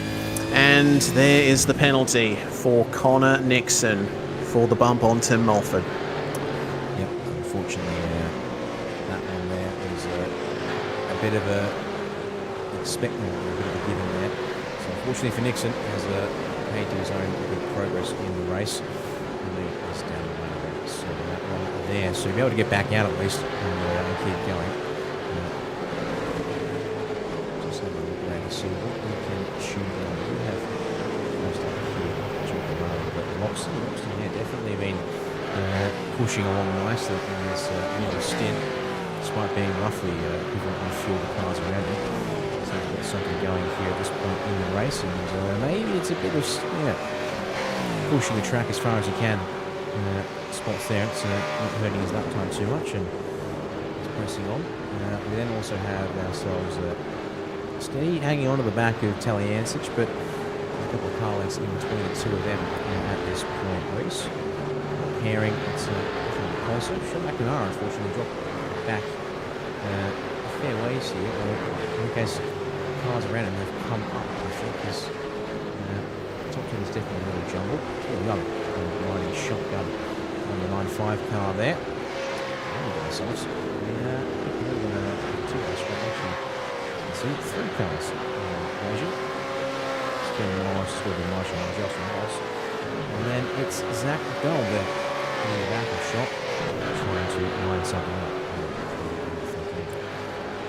Yeah, is the pass going to be made here at turn 1? It is not. There's not much of a reason for Zach to make his way past Justin at this stage. Further up the field, Mulford back down to 30th place after the incident, with Connor Nixon facing off against Cameron Jones. Kenneth Latter, meanwhile, has made a move on Ben Christensen for 26th spot. So Kenneth trying to make up some time. Let's see if Mulford is successful in his defence here versus Cameron Jones. No, the damage that he has taken is just too much. And oh no! All right, well, flip the script there. Cameron Jones bumped way off the circuit in spectacular fashion. And so now the question is that going to be a call to race control? And what are they going to think of that? Let's have a look at that one there, if you can. And there's a car behind. Richie, I'm borrowing you. You're a bit far away, not ideal. See, there's another pinch down on the apex. I have to say, from that distance, Mulford looks like he's sitting on the apex curb. Yeah. See if I can get us zoomed in a bit that way.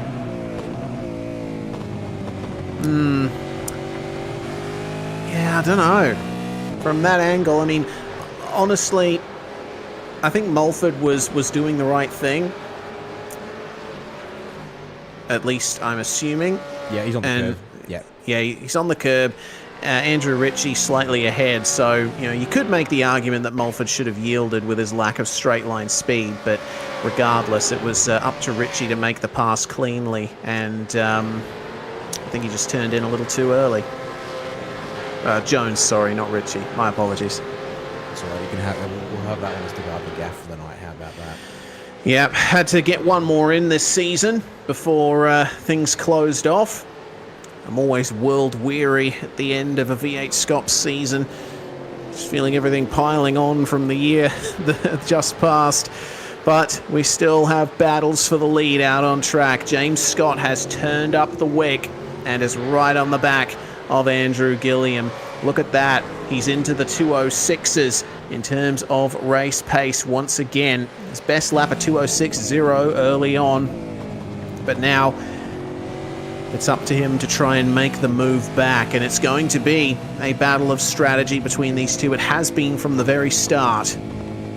But does Gilliam have any aces up his sleeve? Does Scott have something waiting in the wings to spring on us? It feels like Scott's race to lose, strategically speaking, as that's what they want, but Stenny back through on Taliencic now. Just sitting about 7 or 8 tenths back there for a while, so now that gap closing up there is a little unexpected, as it were. Go back to the lead in just a moment. Coming up here for Taliencic. That's definitely what it was roughly like when we had last check on Yeah. So, oh yeah, he just went a bit deep in turn 6, and Stenberg decided to go on through. Tally saw him coming and decided, yeah, it's probably best to just get on the brakes and let Stenny go. Otherwise, both of them would have cost themselves time running side by side. So that's how they stand at the moment. Kurt Stenberg in the number 47, looking potentially for another top 10 finish here in V8SCOPS. He's gotten quite a few over the years, but he's going to have to fight his way past Brett Loxton and Jacob O'Reilly later on, and we're not sure what Stenny's going to be doing in terms of the final pit stop. Still got McNamara versus Young. Well, at the moment, they are pretty much running lockstep there by the looks of things. We have Rashway White and Richie Searle. We'll describe over 19th. And that last one. Rashway White actually getting faster as a host of cars. Yep, a trio of cars in. 4 cars make it. Start the second round of stops in this race. Here we go then. Drivers in the pits on this run: Pereira, Latta, Chasteneuf and Vlasblom. Latta was making up positions before he came into the lane, so I'm looking forward to seeing how the final stint goes for him. The first one to get away is Shasti, 14.3 seconds stationary, and that is the quickest stop of these 4. Pereira gets out behind him. Latta is away. Vlasblom is going very long here. 27.4 seconds is the stop for Vlasblom, so he's committing fully to the end of this race. Is that? I get the feeling that's a bit too long of a stop. Yeah, that does seem awfully long with 14 to go for these guys. Here's 13 to go for our leaders. And here we go, the split strategies, because here we go, with 13 seconds in his first stop, Andrew Gilliam looks to have run out of fuel. And we'll bring the 201 to the lane. 9.5 cars in the background staying out. Gibbs in the ERT number 2 staying out as well. So, gamble on the tyres, and I would expect Adam Bridge to go to the pits early and crazy, but thankfully that's not the case. 40 though. Let's see now here. Oh, don't Mac. Let's mess that one up for me. Oh, that was a lot of smoke and mirrors. But I'm seeing all clear, Reese. Yeah, looks like it. He managed to get it slowed down in time, but wouldn't be a V8SCOPS race at Road America without at least a few cars being sideways on pit entry. Brett Loxton has joined him in the pits as well. And I'm seeing Andrew Gilliam has actually taken his stop as well. Let's see how long this one is. That's looking a bit long there. Too long. 13 seconds in the first. So 13. Oh yeah, true. Yeah, he had to make up for that. My apologies. Yeah. I completely forgot his initial pit stop time. So that looks pretty par for the course for Andrew Gilliam. The question is that going to preserve his position in the top 2, or will he be under threat by the 9.5 duo later on? Meanwhile, Loxton has gotten a quicker pit stop than Ian Ford, who again 27.4 seconds. That is due to his very short pit stop early on.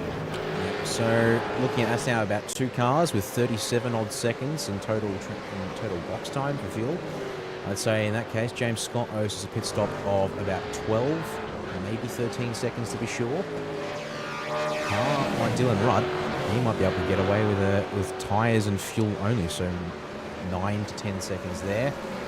O'Shea just in behind, maybe owes us a couple of seconds more, so maybe 10, 11 seconds for 119. Bobby Gibbs could be another shot here to leapfrog O'Shea if he's not been burning too much fuel.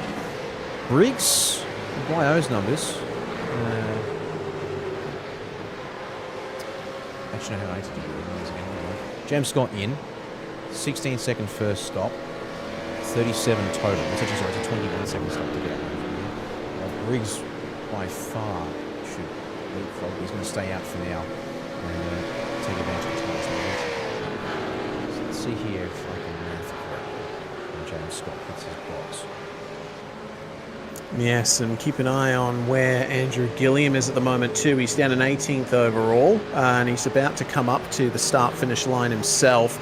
The stop is almost complete here for Scott as Robbie Gibbs and Dylan Rudd bring it in as well. Gardner, Morris, Justin Wallace and Zach McDonald also find their way into the pit lane. Zach Rattray White with only a 9-lap middle stint. His second stop is already complete. There goes Scott. And where is Gilliam? Hello, Gilliam. There he is. Well, okay, only a second shorter on fuel is James Scott. So has he burned more in the middle, or is Gilliam really gambling with his numbers here? I'm inclined to think the latter more so than the former. I think James Scott probably just looking to play it safe with fuel. Would be reasonable, but hard to say again for certain. What are you doing? It's not saving. No, I think they're done with saving for the time being, and they're just going to race to the end. But yeah, that's very interesting how this has worked out. Scott may well have come out behind Gilliam for the lead, but you can see he's already piling the pressure on. And we know that when James Scott is truly unleashed, he is one of the fastest drivers in the Australian touring car on iRacing. So he's got plenty to fight with here. And Gilliam is feeling that pressure. Yeah, the run there. There wasn't much of a space to run into, but the momentum that Scott's car visibly had, although he'll get a little loose with the carousel and sacrifice half a car length, actually almost a full car length in the process there. But off of turn 8, he looked mighty strong. Got that car just pointing a little better and out of the corner the tiniest bit quicker. Which is all that mattered. O'Shea in the lane. Briggs coming in now. Okay, so here come with 11 to go. The drivers getting off this middle stint of tyres. And let's see here. What can Adam Briggs do? Because he has nearly 10 seconds on just about 10 seconds or more on everyone else, fuel-wise. Where can that spit him out? Will that put him back on the rear wing of these? No, not even close, actually. He's going to lose out big time in this middle stint. Yeah, he certainly is. Well, he's only 5 seconds, 6 seconds into the stop, and they're already well past him. And it looks like he's going to get jumped by O'Shea and Rudd as well, too. So Briggs with an 11.6 second stop. Yeah, the middle stint did not work out for him at all. Could have been a podium, and well, that excellent qualifying performance, putting himself into second, but it's all come undone for him in the race. Is it going to come undone for Andrew Gilliam in the lead as well? James Scott right on the back of him, and it's defensive from Gilliam coming into turn 5. He stays ahead for the time being. Both of these guys very experienced and wily competitors. They know exactly where to put the car, and they know that we still have 11 laps remaining in the race. It's not worth it going for big dives now. Wait for the final few laps. Patience is the name of the game. For a little bit, at least. Speaking of patience, well, how about none of it? Because there you go, Robbie Gibbs and Dylan O'Shea getting elbows out and then some. So, interestingly, O'Shea, the best fuel of the cars in this bunch. Yeah, he's ended up with the number 2 right on his gearbox, and Rudd's also now clear off. 18 seconds only. I feel like for Rudd, that might be a tiny bit short. And again, O'Shea's around 19, he's around 20. It's a bit conservative, I think. And I think the same for Gibbs, conservative on his fuel too, to make sure he's home good. Don't forget also that O'Shea and Rudd were slipstreaming with each other for quite some time, so that probably afforded them a few less litres in the pit stop. We'll have to wait and see. But O'Reilly, Stenberg and McNamara have all come in for their second stop. The one car remaining on track yet to take the second of the compulsory stops is Michael Taliancic, who still leads the race overall. And well, Rudd, McNamara, they'll switch places as Rudd's still out on track. Of the cars that have just taken their stop, it looks like O'Reilly has gotten out with 17.5 seconds stationary, 19.1 seconds stationary for Stenberg. McNamara, 20 seconds stationary for him. See here though, for the first two in O'Reilly and Stenberg, they get out in clean air. McNamara is going to have to slow in behind Justin Wallace back in 18th. It really feels like this has been a rough night at the office. Wallace does owe us a stop, so that's okay, 17th. But the 9.5 cars started a lot stronger than this. P10, it's definitely been a bit of a backward slip for sure, specifically. To actually get those on the track. So just chipping things there. And oh, hello. We missed this. Oh, we did indeed. James Scott back into the lead of the race. The effective lead of the race. And an outside move into turn 5. No, looks like the crisscross here from the Synergy 088. Look at the sheer amount of traction James Scott seems to have over Andrew Gilliam. He completes the move coming into turn 6, and it was fought by Gilliam, but eventually he had to concede that. Defending that one the road is no more for you when you're out on that curve there. So let's see, what can he do, Mr. Gilliam? Because you've got 9 laps left. You're going to need to stay on the back bumper of that 088 best possible outcome in this one. So Dylan Rudd in behind is only 4 seconds. Well, it's 4 seconds off time. Let's see if the time updates here. No, it is 4 seconds off James Scott now. This is going to be interesting to watch here. These two get scrapping. Rudd is in the hot seat. He's got 3 seconds back to O'Shea. As Briggs has just gotten past Robert Gibbs. I think I just saw. Yes, that has been a swap there between those two. So Briggsy here. Late race for comeback, maybe charged to 4th. Chance to go after P3. I'll take a bit of effort, but I guess can't count that one out yet. No, certainly not. I mean, Briggs, when he's on it, his pace is among the best, and he seems to like Road America a lot. So, still plenty to be considered for Adam Briggs's fight back to the podium. He's got to make his way past that 9.5 pair of Rudd and O'Shea.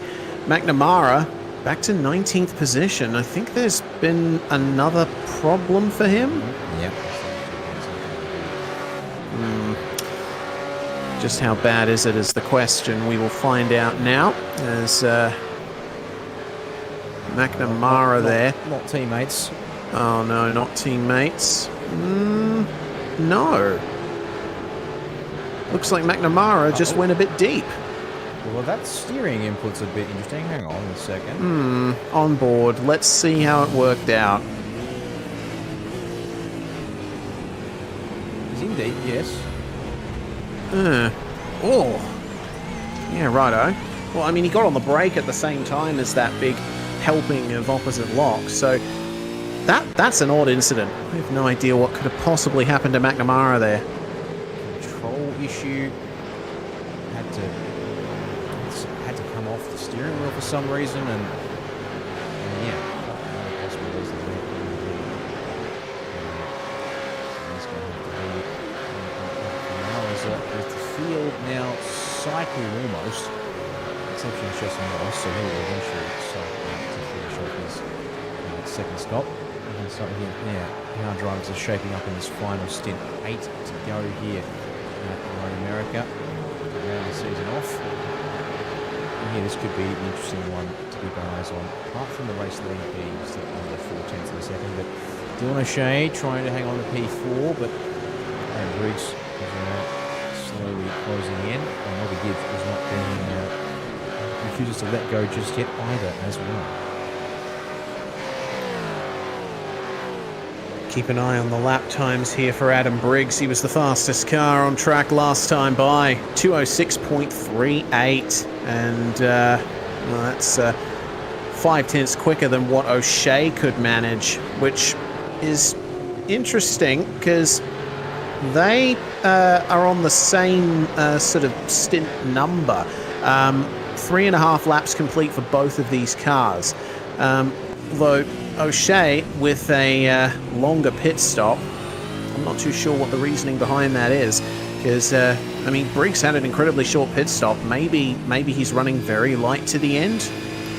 I don't know, but early on, the 9.5 cars were able to really keep pace with Briggs. Yes, they were behind him at the time, but the pace was very closely matched. Now it seems like Briggs is just taking time out of O'Shea at every single corner.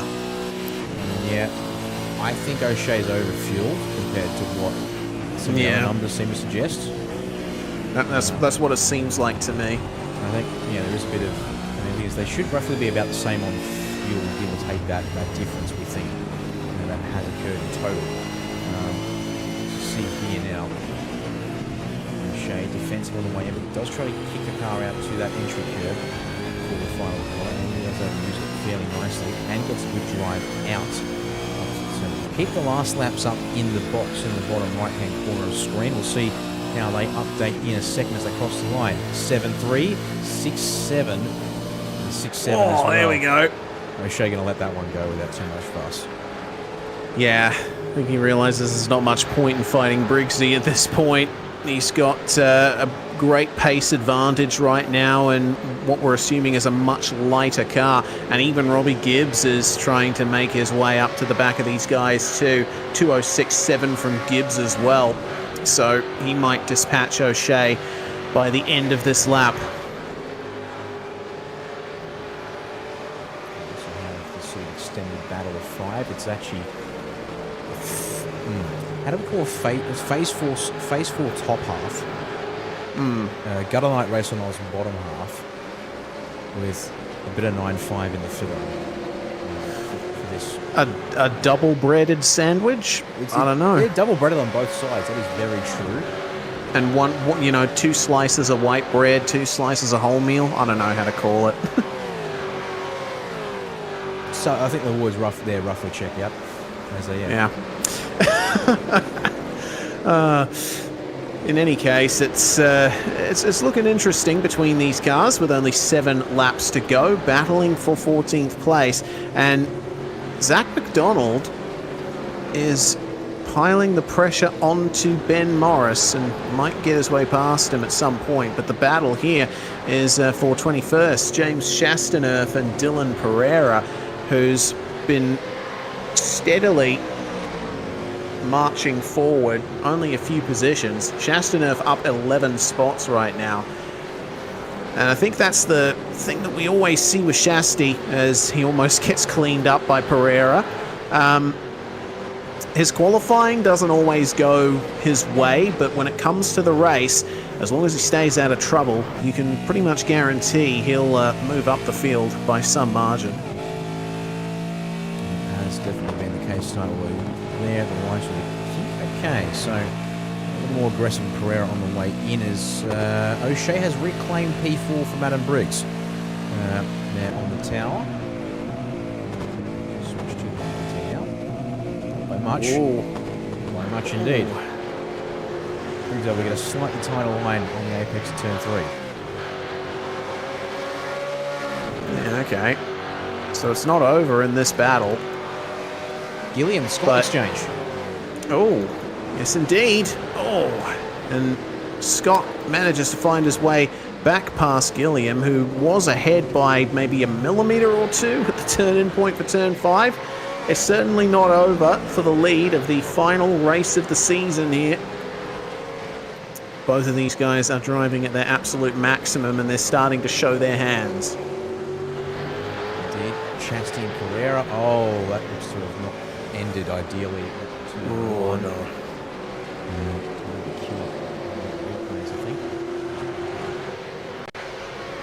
Yeah, let's see. Chastity defensive. Okay, so he'll cover off the inside. There's no real space for Dylan to go there.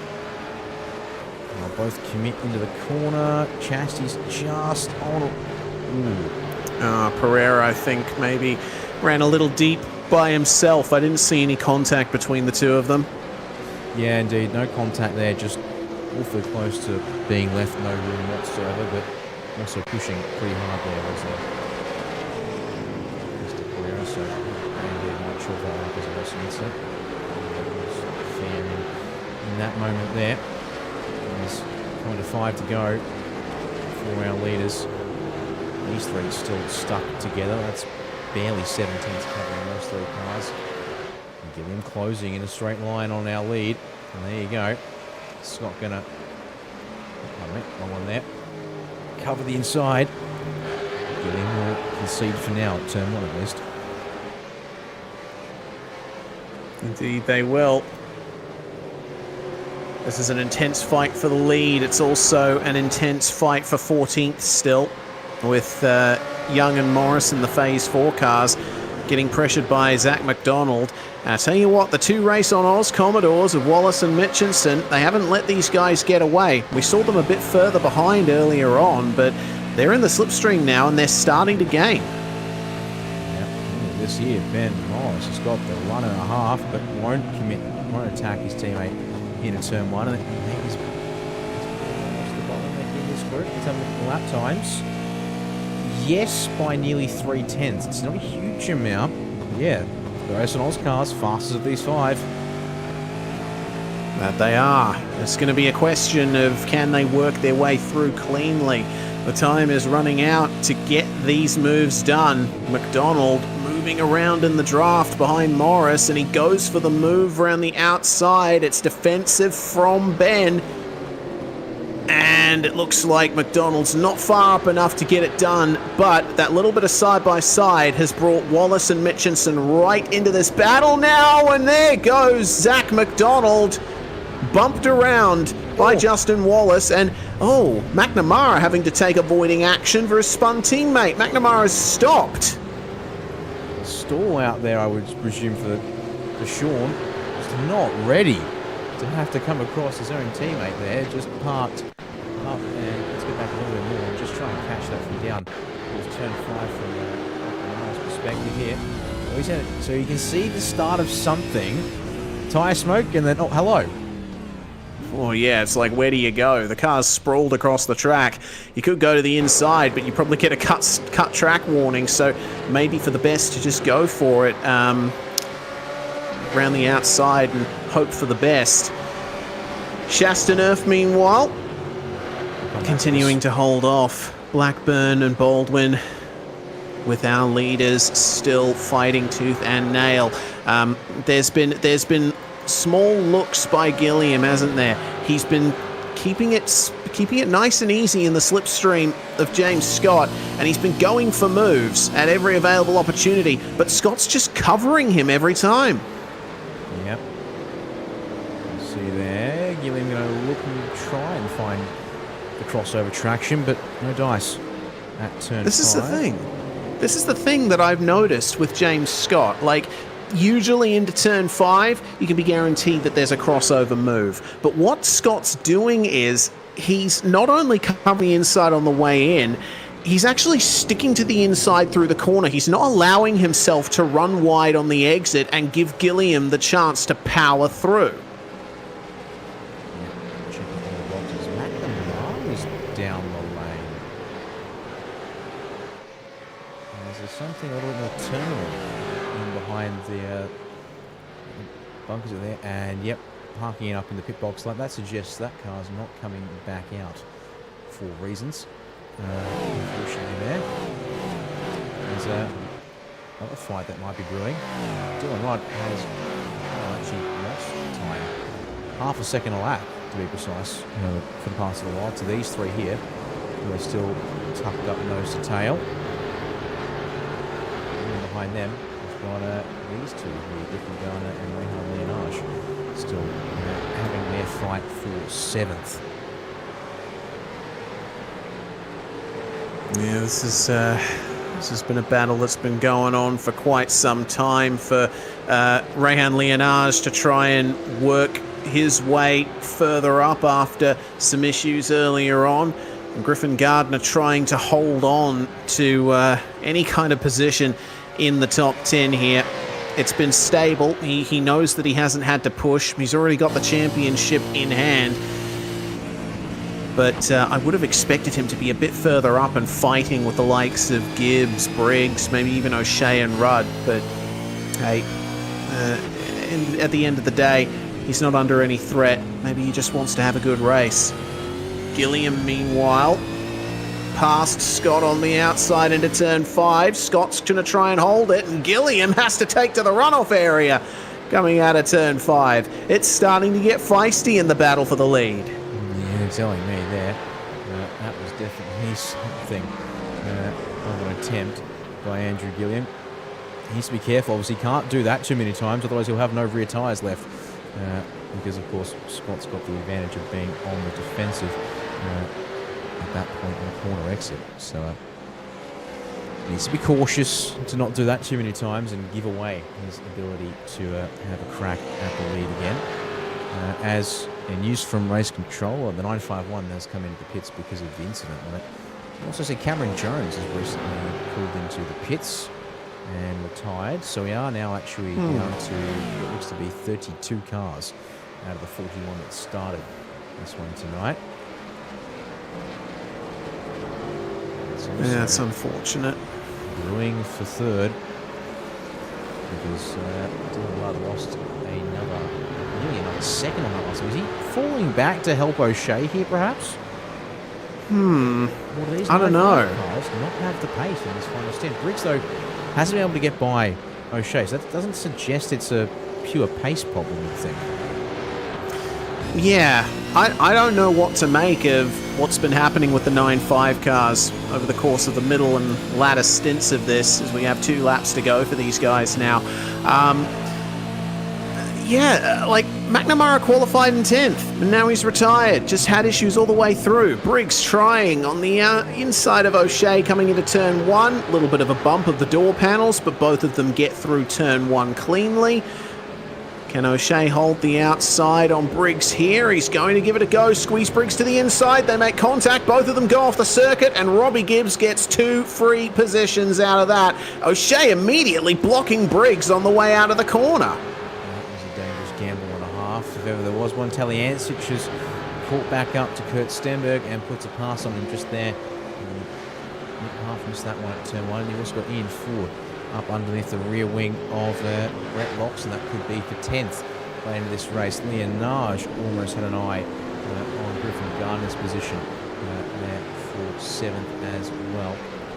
And Gilliam tried again at turn 5, I think it was, based on how close he got to James Scott on the interval, but couldn't make it work again. He's got 1.5 laps to set something up to try and get himself a win to round the season off. Although, if he's driving it like that, placed at the carousel, maybe not got much left to offer himself. Yeah, for sure. Oh, and he goes off at the kink too. I think that's put paid to it. Gilliam's going to have to drive the wheels off that car to catch up to Scott now. We know that he's capable of some brilliant performances, but I think that might just be the battle for the lead over. This is certainly not over, though. Look at this further back. Chastaneuf behind Blackburn now has to hold off Baldwin and Pereira, who make contact on the exit of turn 7. Baldwin going to be defensive here on the Phoenix 61, and not enough room for an over-under to be done there.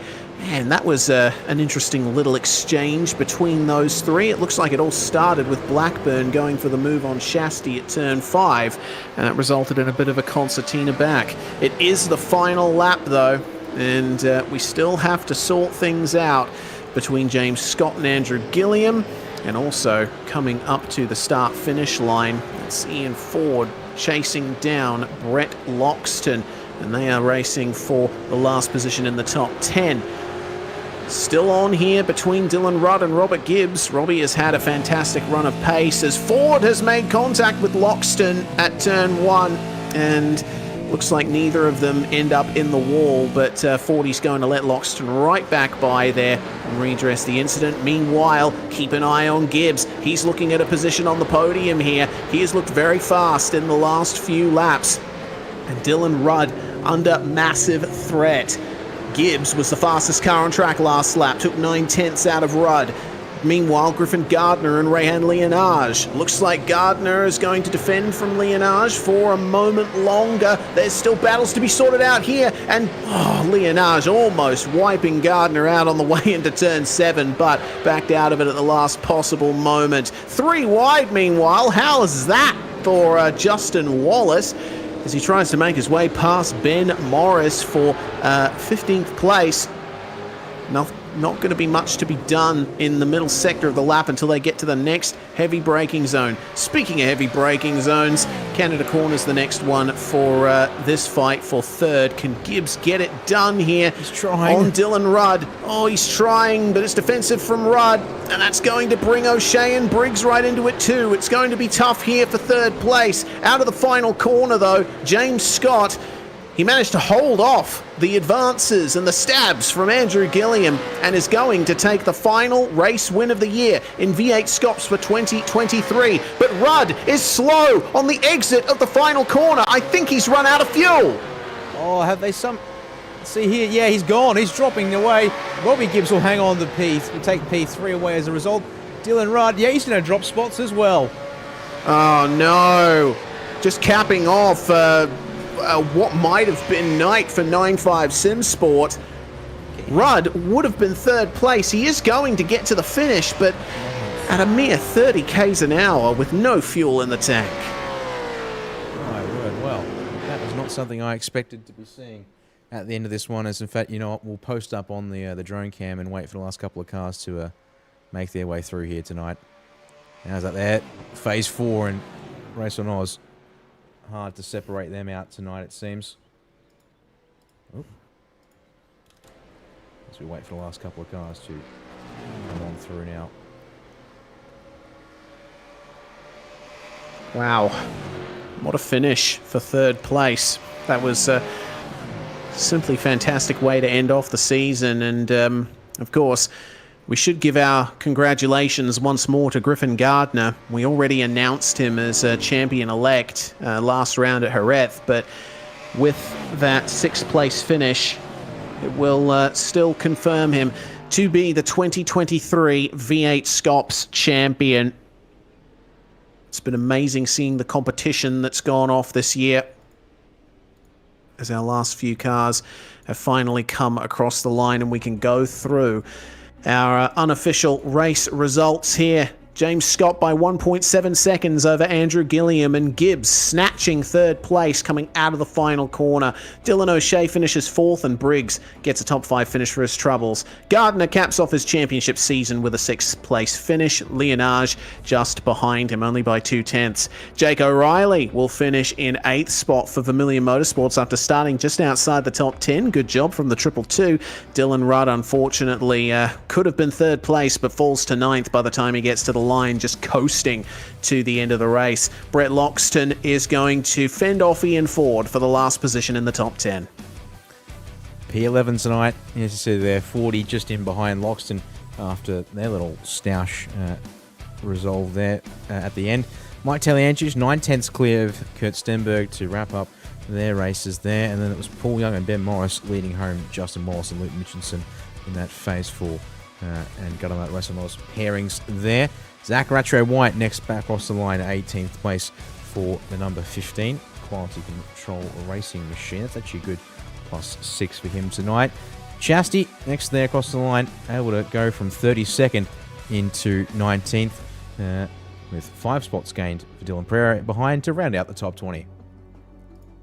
21st place on the road was Brady Baldwin. He finishes about 9/10 of a second ahead of Tyler Blackburn, with Latta and Christensen rounding out the top 24. Damien Cairns finishes 25th spot, 4 seconds ahead of Andrew Ritchie. Zach McDonald, involved in some drama, has to settle for 27th place, with Skillbeck making his way to 28th place from 38th. A reasonable gain for him, as well as Zach Vlasblom, both of them making up 10 spots. Jay Brazier and Anthony Wiesma are going to be the last finishers on the lead lap in 30th and 31st. Then we have Tim Mulford a lap down. Sean McNamara, unfortunately, retiring 4 laps from the end. Cameron Jones 6 laps from the end, and Connor Nixon ultimately calling it a night sometime after he got assigned a penalty. Potentially some damage there too.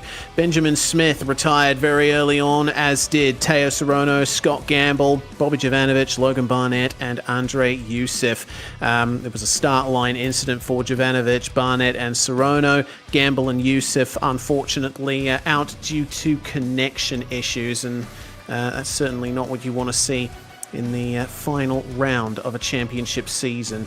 But we can move on through to driver interviews now for the final time in 2023. It looks like Andrew Gilliam is the first one to join us. And, well, Andrew, that was a good race to end things off for the season. You qualified well, and you were fighting with James Scott to the end. It looked like a pretty brutal battle from what we saw.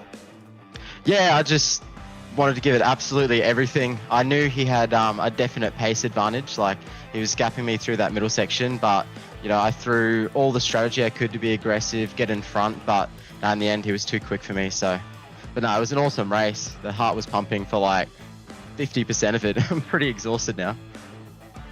Yeah, indeed. And so you should be. Not too sure of the points situation here, but I think it's 450 points for a race win. So with you finishing second and Leonage 7th, at the very least, it's going to be mighty close between you two for Championship P2. Yeah, I'm not really sure how the drop rounds and stuff work. I haven't gone through all the spreadsheet and stuff, but yeah, it has been close all season with Rayan. So yeah. Either way, I think we're guaranteed a top 3 based on the standings. So I think given the year, that's a bloody good result for the team. Yeah, absolutely.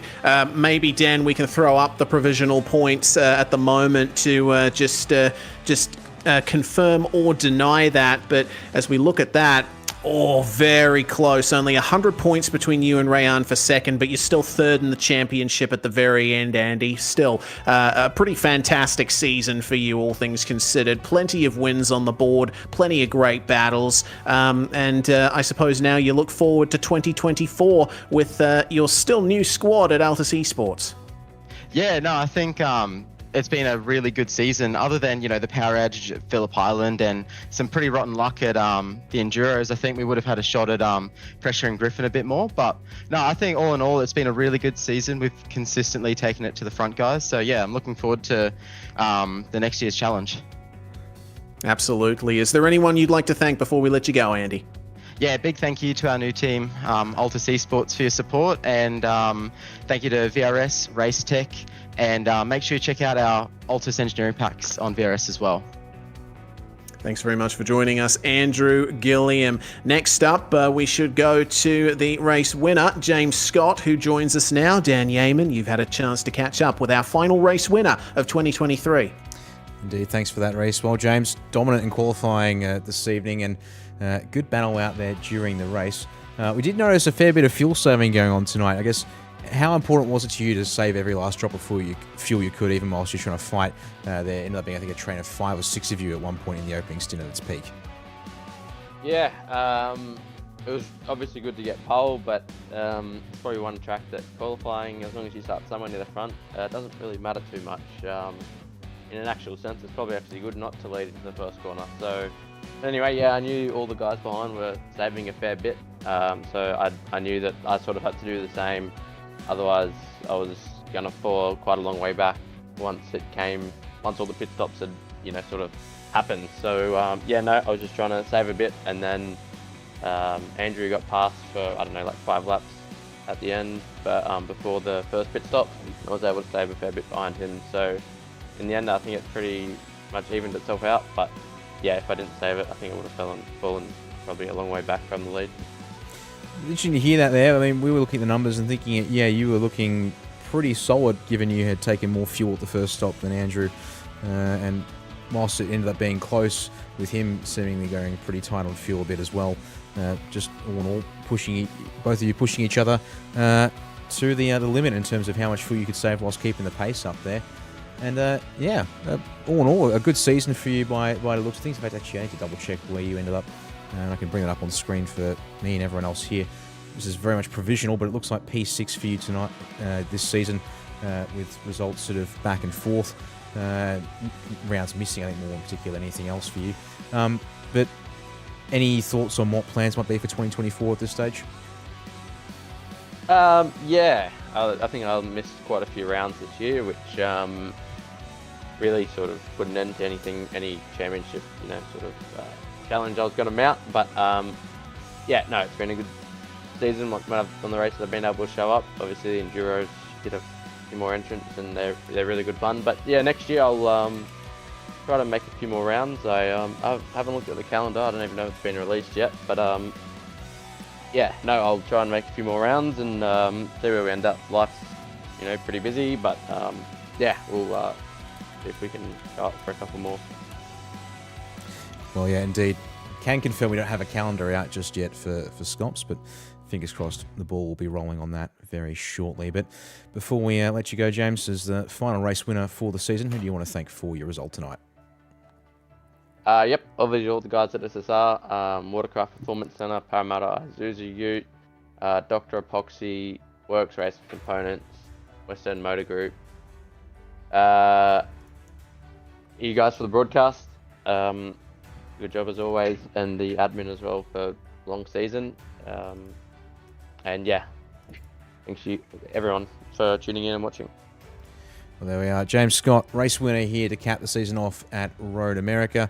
And race that leaves us with one final driver from the podium at least. Robbie Gibbs able to get through to second. And oh, how about that there for how it played out through the final corner. We missed this one live. But I'll hand to you to have a chat with the man behind the wheel, the number 2. Absolutely, Robbie. That was a pretty dramatic finish. You were fighting hard with Dylan Rudd there. Did you get the feeling that he'd underfueled it? I wasn't sure at all, to be honest, because I was only fueling to what the guys around me were doing, and I saw him drop back a bit when 2 boys in front of me were still in front of me.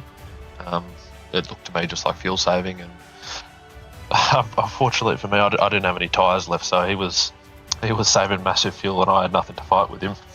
But no, that was good. I didn't know he ran out of fuel in the last corner. I thought I'd half spun him, but it all worked out in the end. Certainly did. A podium to cap off your 2023, and that nets you 4th place in the Drivers' Championship. A very successful season for you. Yeah, definitely. I think bit unexpected, to be honest. I was expecting to be sort of top 10, but not really as competitive as I have been recently. I think if I'd done a few more rounds, like Sandown for one, I think maybe I would have had a few more points to battle with. But definitely been more of an up, more ups than downs this season, which is good. And are you hoping for the same in 2024? Yeah, definitely. I'm hoping have a bit of a break and come back next season with maybe a bit more pace, a bit more consistency, and see if I can fight these other boys. Absolutely. Well, congratulations on getting on the podium in the final race of the season. Robbie, anyone you'd like to thank before we let you go? Cheers, mate. Yeah, just like to thank the team at Evolution Racing team, partners Logitech G, and all the guys for helping throughout the season. Wouldn't be able to do a lot of things I do strategy-wise and sort of mentality-wise without them. Obviously, you guys in the broadcast booth and the admin guys, Race Control, for keeping the show on the road. And yeah, hope next season is just as good. Yeah, we hope so too, Robbie. Thanks for joining us, and hopefully we get a chance to chat to Robbie Gibbs at some point next year. Finally, we bring Griffin Gardner into the comms box one more time. We can officially call you the 2023 V8 SCOPS champion, Griffin, and P6 on the road in the final round is a pretty solid finish to cap your season off. Yeah, thanks for that, mate. Tonight was pretty poor for myself, actually. I was pretty mad at myself for tonight. It just wasn't, for some reason, just pace just was nowhere tonight. So go with the P6, which, you know, P6 still isn't terrible, but definitely was hoping for a bit more tonight. Yeah, I understand your frustration there, Griffin, but I think all things considered, you had already won the championship at the previous round, so maybe there wasn't as much pressure for you as there otherwise would be. Yeah, I definitely put a lot more into last round, just knowing that it was definitely on the table to kind of wrap it up, and I just had to finish only a few spots behind Rehan, I think, in both the races, and managed to do that. So this round was definitely a bit more chilled out, but still would have wanted to compete at the front this week. Oh, well, still another points finish on the board for you and confirmed champion, and obviously the stakes for 2024 are raised a bit. Could you give any insight into what 95 SimSport are thinking about for next year?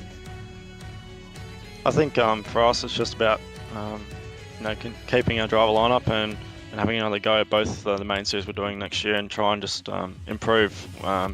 Obviously winning the SCOPS Championship's a good thing, but we've had a really impressive season in the Pro Series with multiple cars in the top 10, and all the guys that we brought in at the start of the year performed really well this year, and we're just trying to build on that. So just building towards the front and just keep going the way we're going.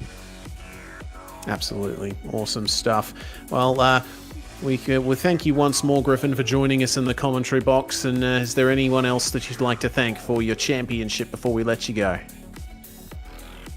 Just big thanks to all the people that support me personally and on the team. I think I said it last week, but big thanks to Sean for what he's done for me this year. I really appreciate it. And just to everyone else in the team for what they do as well. A lot of effort goes into the whole year across multiple different series, so just big shout out to the whole team. And just our sponsors as well, Racecraft, Tony and Race Apparel, RSW Graphics, Racing Years, and Prestige Cinematography. And a big thanks to you guys for what you do with the broadcast as well. Thanks so much, Griffin, and hopefully the success continues in 2024 and we can get to chat to you a few more times. Thanks for that, mate. Appreciate it. Griffin Gardner there, finally bringing the driver interviews to a close. And for the final little chat here, Dan, we're going to bring Mike Korolev and Simon Black in, the lead administrators at Oceanic Sim Racing and the organisers of V8 SCOPS. We'll start with you, Mike. Certainly was a successful season. Once again, another 15 rounds in the books and another new champion as well. Yeah, and how good to see. Griffin's been around for a fair while doing what he's done and built himself up. I guess we've all been able to watch him go from that inconsistency to becoming a points getter and a good racer and just moving himself forward and inching closer all the time. So congratulations to him. That's fantastic. Another 15 rounds. Absolutely, Reese. And thanks to you and Dan for the broadcast, and to Jay Kennedy in the background, who often is doing all those sort of bits and pieces and around. And another great season. We'd like to thank all the drivers that participated. That's one thing. We'd like to thank all the rest of the guys at OSR that you never sort of see in the background that step in and do all sorts of little bits and pieces, from Henry and Nick and Dan Stevens and Brady, and then sometimes there's a couple of others in the administration side, and for Dan and Mez and those guys that do the Discord and look after those things. So yeah, great. It's been another good year, and thank you very much, guys. And thank you guys as well. Bring you into the conversation, Simon. Mike mentioned the sheer amount of work that goes on behind the scenes, and it certainly takes a lot to put on a championship like V8 SCOPS. It does, and as Mike mentioned, and hi guys, thank you very much. And yeah, it takes a lot of work by everyone in the background, so all of the admin team and Jay and all of the guys that help put together all of the pre-qualifying and all of the parts that go with it. So yeah, thank you very much to those guys, because it takes a lot to do. Yeah, that it does. And I mean, you know, from our perspective, Dan, I suppose it's been a mammoth effort as well. You know, you and Jay doing all of the stuff behind the scenes for the broadcasts, myself and yourself, and all the rest of our comms team, which include, you know, the likes of Scott Rankin, etc. We've all managed to set aside a good amount of time this year to dedicate to this championship, and I don't know, it's kind of a relief when things come to an end, but also there's this sense of looking forward to next year and what next year is going to bring. I mean, yeah, indeed. Sorry, was that meant for me, Reese, or was that meant for Mike? It was meant for me. Oh, good. So I was listening. Excellent. I mean, yeah.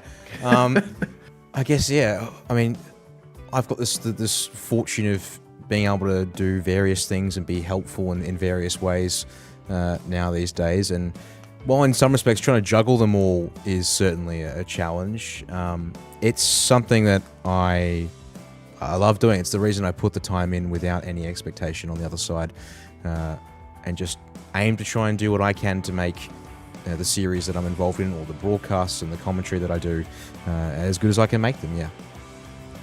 Yeah, absolutely, and I think I'm the same too, Mike. It's an interesting point, guys, and I don't know if you brought it up or not, but this is the end of our 10th season. This is 10 years doing SCOPS. Yeah, exactly. How's that? 10 years, man. That's a long time for a lot of guys with a lot of work. Absolutely, like Jay. Yeah, Jay brought that up to me a few rounds ago, and it completely melted into the background for me in the midst of everything else that's been going on this year. But yeah, that really says something. 10 seasons of V8SCOPS in the books. I know, right? It's pretty amazing when you think back. You think, oh yeah, okay, we've done that, and we've had races, and we've been here, and we tried this track, and I'd like to think that, you know, from those guys that, you know, some of them that don't race in the series anymore, that helped make it what it was from the very first and earliest days, when they showed up and everyone was keen, and we developed it and it went forward, and we had little hiccups and backwards and forwards and all that sort of stuff, but it made it into a series that was absolutely fantastic, and it developed sim racing in this country something to a level that really, yeah, a lot of other people have copied. And like, I'm not going to say it was me or it was OSR, because there were a lot of people, a lot of drivers in the background that came up with fantastic ideas that you thought, oh my God, how am I going to do this? And it's a little bit frightening, because if we get it wrong, we get pasted. And some things we held off with and worked out, but once you saw how it worked, you got it to happen. And really, SCOPS has been not necessarily the leading innovator, but it's taken all those little bits and pieces and put them together. And really, we're now, at least in Australia, but in other series as well, we're imitated in how we go about our racing and what we do. And that's kind of a really nice thing to sit back and think, yeah, I was a part of that. And I know Simon and I often sit back and think, you know, well, when did we do that? Remember when we did this? Oh yeah, we never used to do that, and that sort of thing. And it's absolutely wonderful to think that we've been I'm quite honoured to have been a part of that racing community for the last 10 years that has been, you know, innovative in the development of what we've done. And like I say, not always perfect and not always our idea, but we've interlaced them all together to bring them into one package. And that's pretty cool. That's pretty cool. Yeah, absolutely is. So 10 seasons down, 11th one on the way. Can you guys give us any insight into what's potentially going on next year? Nope. All right. Business as usual. I'll put that on screen. Hashtag soon is certainly in hashtag soon. Hashtag soon is the right way to go. Yeah. Well, we've got a Bathurst 12 hour to cover first, so there's one of those happening somewhere around February 11, I think. Yeah. There'll be a 12 hour. Yeah, that's correct. So I think that's correct. So yeah, we'll be looking at that, and obviously the new Audi will be out, so that'll be good to see how that goes. And yeah, we look forward to that. That's our next big project to attack first. Yep, and you'll see it right here at SimSpeed. Oh, you absolutely will, yeah. The Oceanic Sim Racing Bathurst 12 hour in February next year. There'll be details gradually released about that, I am sure. Well, that brings to an end proceedings for tonight, proceedings for the weekend, proceedings for the season. Thank you, everybody, on YouTube, Twitch, Kick, and Facebook Live for joining us over the course of this season. It's certainly been fantastic bringing you another season of V8SCOPS racing here in 2023. Big thanks to Mike and Simon for joining us in the comms box and for all of the work that they and the team at OSR have put in over the course of the season. Big thanks once again to Jay and Dan behind the scenes, as well as Simon Mazzomo for helping out with administration stuff and commentary and producing behind the scenes too. And thank you all very much for watching and for being a part of this story in 2023. I'm Reese Gardner, Dan Yeaman alongside me in the comms box and producing behind the scenes. That's a wrap on V8SCOPS for 2023. Racing isn't easy, but experiencing it is. iRacing puts you in the driver's seat with the industry's leading sim racing game. Drive on laser scan replicas of the greatest racing circuits from around the world. Go head to head against other drivers chosen by skill-based matchmaking to ensure competitive racing at every level. Compete across all your favorite series. In officially licensed cars, engineered to deliver the most accurate driving experience possible.